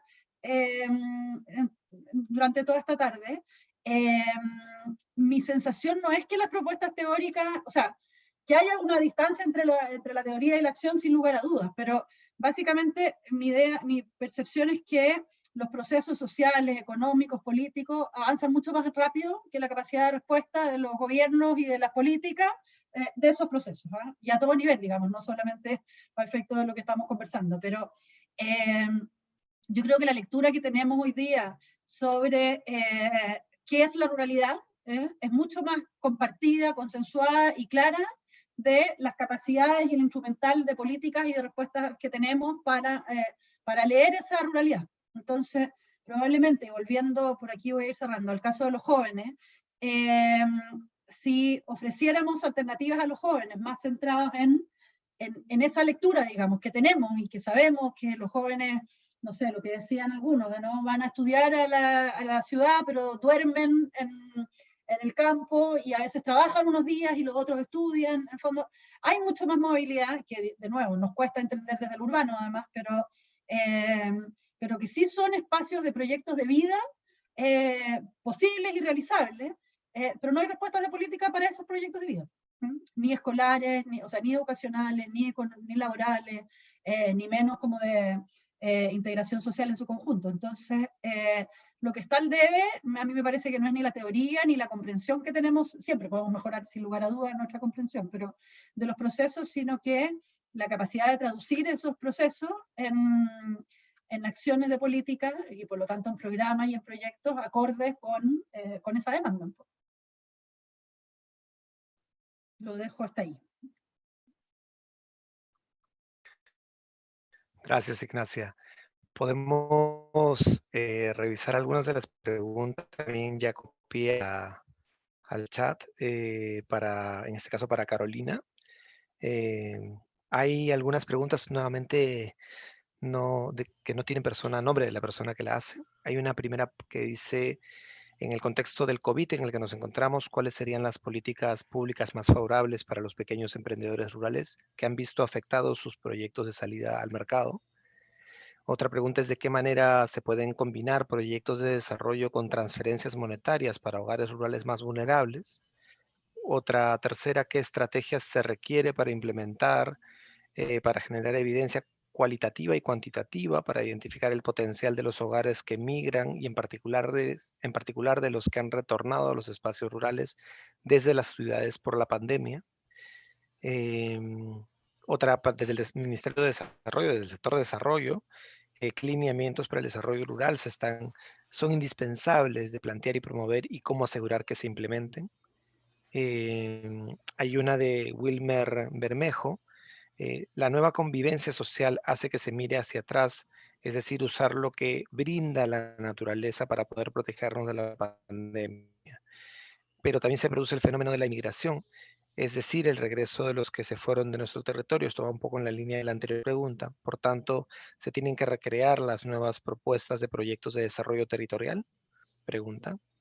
Han ido llegando, además de estas, otras preguntas que no están pensadas para uno de los panelistas en particular, que las voy mencionando para que de repente en una segunda ronda, si nos da el tiempo, las podamos comentar.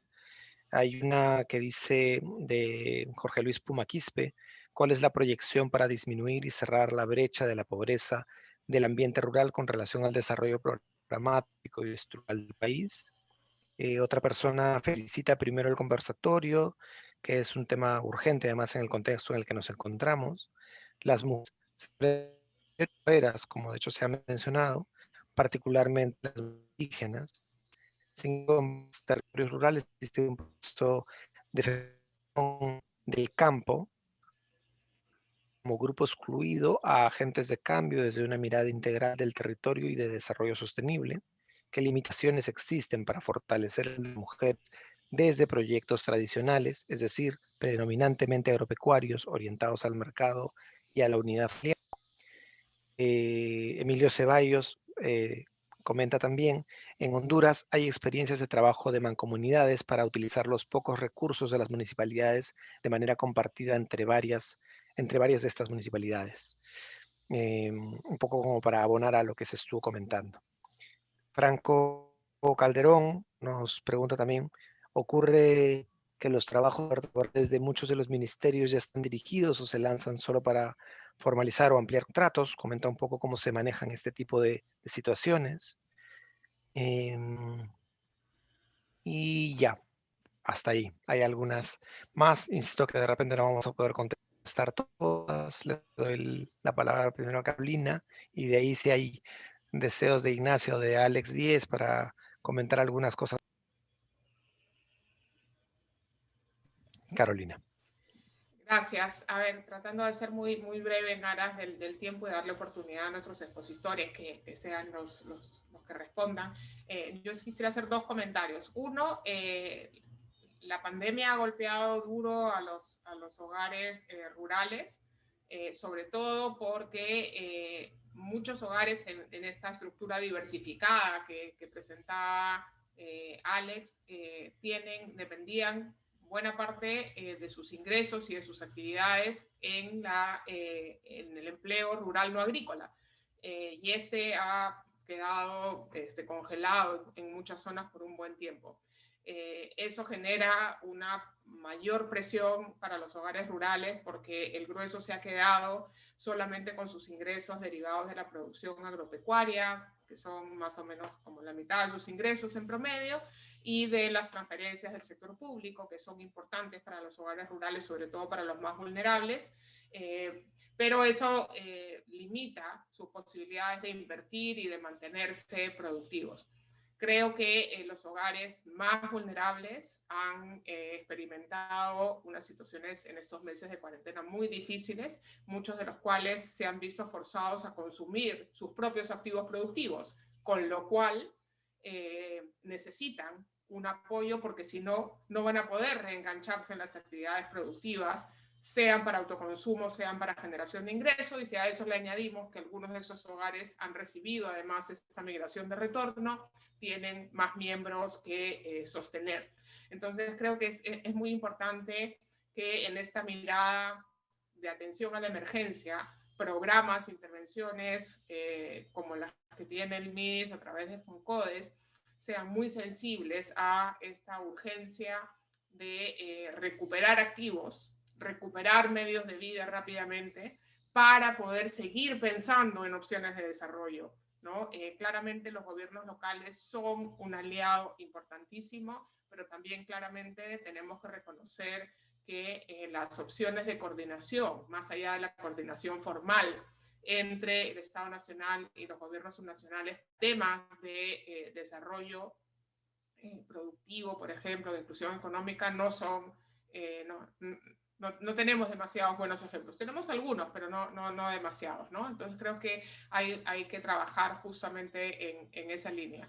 El MIDIS tiene unos lineamientos para el trabajo en lo rural, pero creo que, como bien decían Alejandro e Ignacia, el mundo rural hoy día es mucho más complejo de lo que estamos mirando desde fuera. Creo que es mucho más dinámico, y creo que el desafío, sobre todo hoy día, es responder desde las políticas públicas a la diversidad. Y para eso tenemos que conocer mejor, ¿no? Yo creo que nos falta mucha etnografía del mundo rural hoy día para tener más elementos, para cuestionar las intervenciones que tenemos hoy día a la luz de las dinámicas, de las realidades, de las miradas desde los actores rurales. Yo creo que ahí hay una oportunidad que no deberíamos desaprovechar. Es difícil hacerlo ahora, en el marco de una pandemia, en el marco de restricciones a la movilidad, con distanciamiento social, con enormes nuevas desconfianzas entre los lugareños y los afuerinos,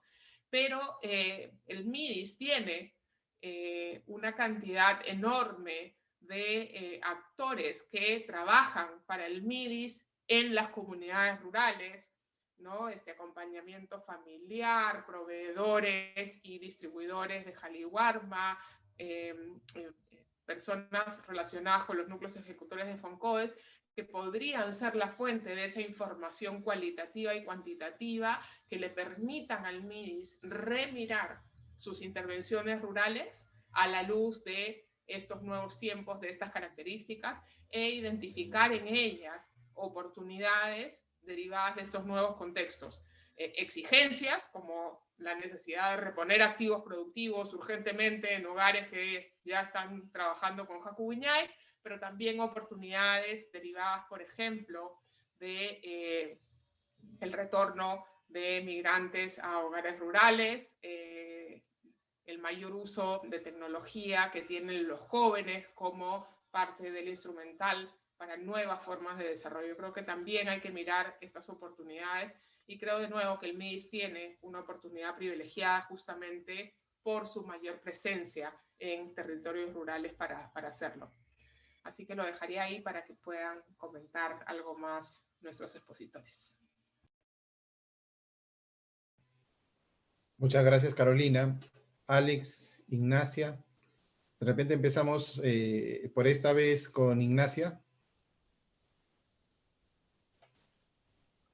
Yo, algo muy breve, y en realidad va muy en la línea de lo que estaba diciendo Carolina ahora al cierre. Yo creo que parte importante pensando en el contexto que vivimos hoy día, del giro que debemos empezar a hacer en el muy corto plazo en toda América Latina, es pasar de la atención y de la prioridad puesta en la emergencia a mirar, la emergencia sigue efectivamente, pero cómo vamos a hacer para la reactivación.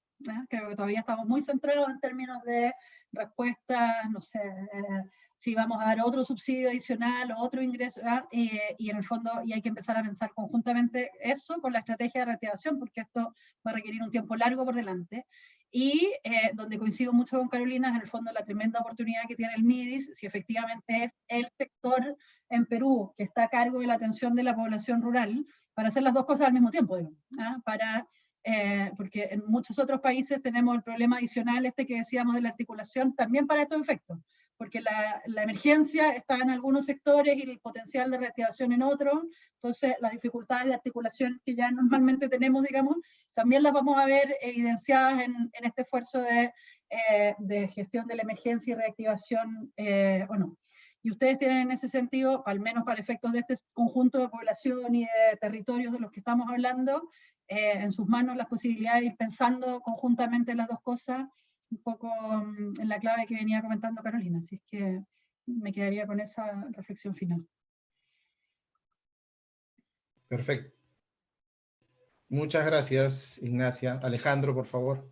Sí, también muy brevemente, yo coincido ampliamente con lo que han señalado. Bueno, hay que tener en cuenta que esta pandemia va a golpear muy duramente al espacio rural, como ya lo está golpeando. Los impactos se van a ver ahora, primero porque la expansión de la pandemia ha venido de Lima, al norte, a la Amazonía, y ahora está golpeando mucho a la zona centro-sur rural, ¿no? Urbana y rural.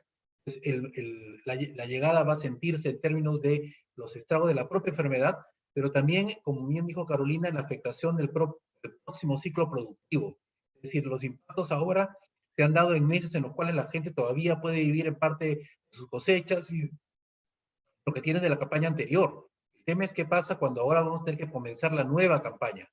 Muchas familias rurales tienen una inserción al mercado, no es necesariamente en términos proactivos, sino más bien entran al mercado para poder sobrevivir.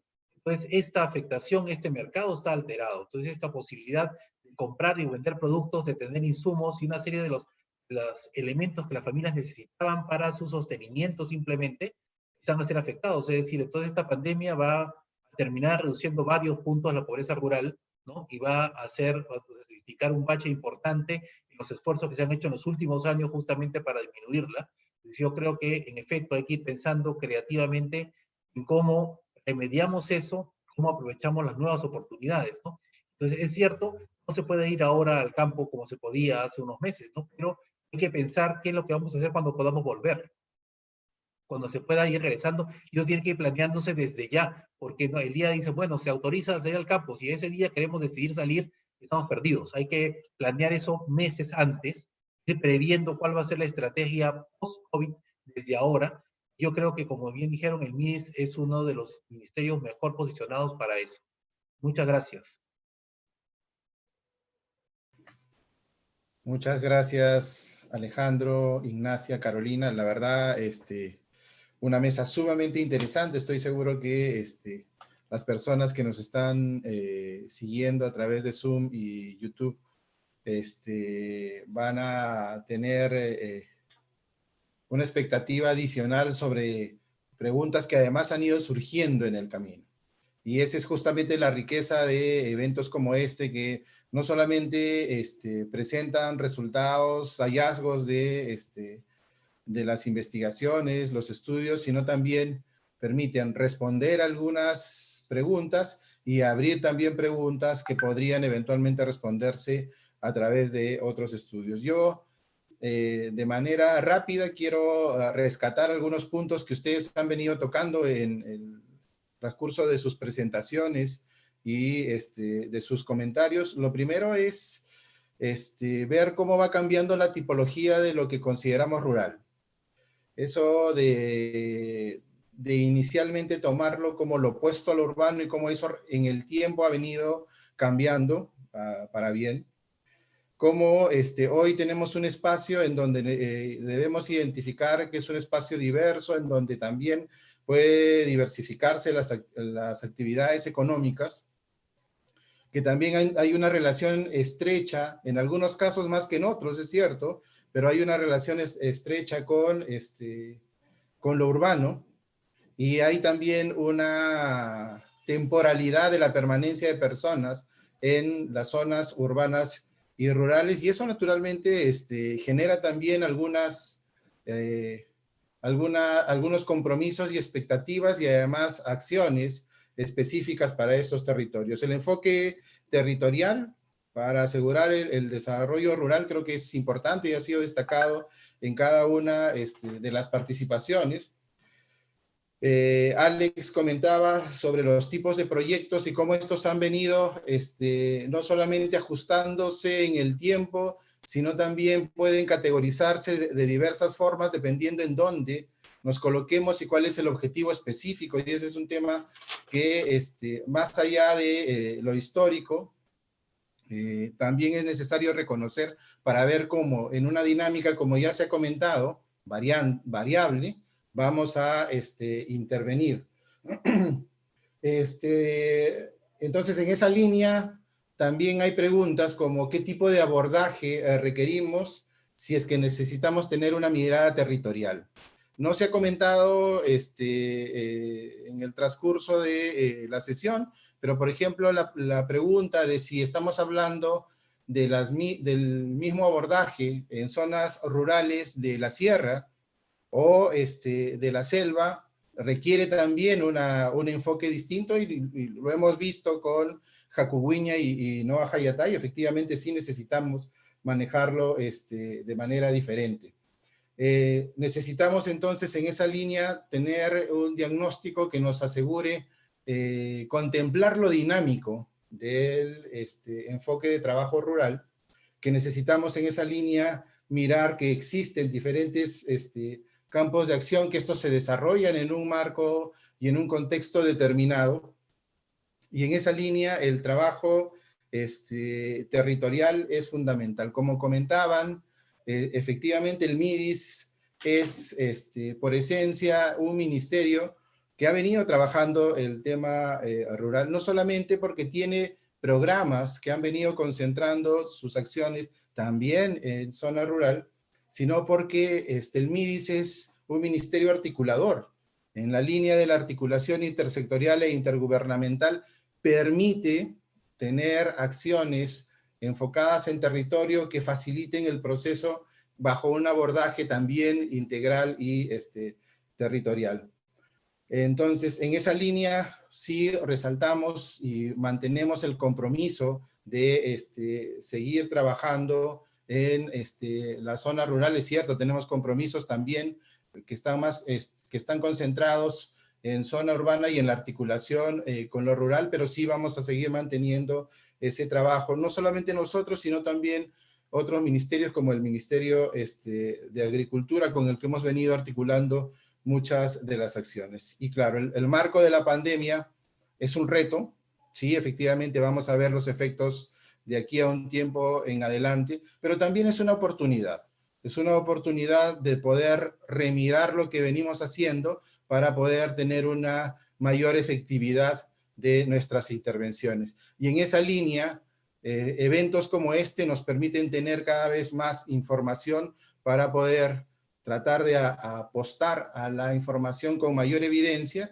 y en esa línea mejorar la posibilidad de tener una mayor efectividad. Entonces, sin más preámbulo, nuevamente les agradezco a todos los miembros de la mesa, una mesa muy interesante, el compromiso de seguir comentando sobre los temas que se han venido hoy detallando, y también agradezco a todas las personas que nos siguen en vía Zoom y YouTube. Los invitamos a visitarnos a través de nuestras dos páginas web, además naturalmente de la del Ministerio, una que es Evidencia MIDIS, que nos permite ver los resultados, los hallazgos de los estudios y evaluaciones, y la otra Redinforma, que nos da detalles sobre la información sobre desarrollo e inclusión social, y que justamente coge algo de lo que se ha venido tocando aquí. La articulación nos permite también ver de manera conjunta a una persona, un hogar, una familia, y en ese aspecto la necesidad de información no procede de un solo sector, no procede de un solo nivel de gobierno, sino de diferentes que nos van a permitir mejorar el abordaje conjunto. Nuevamente, muchas gracias a todos por su presencia y los invitaremos para la siguiente sesión de miércoles de Evidencia MIDIS. Gracias.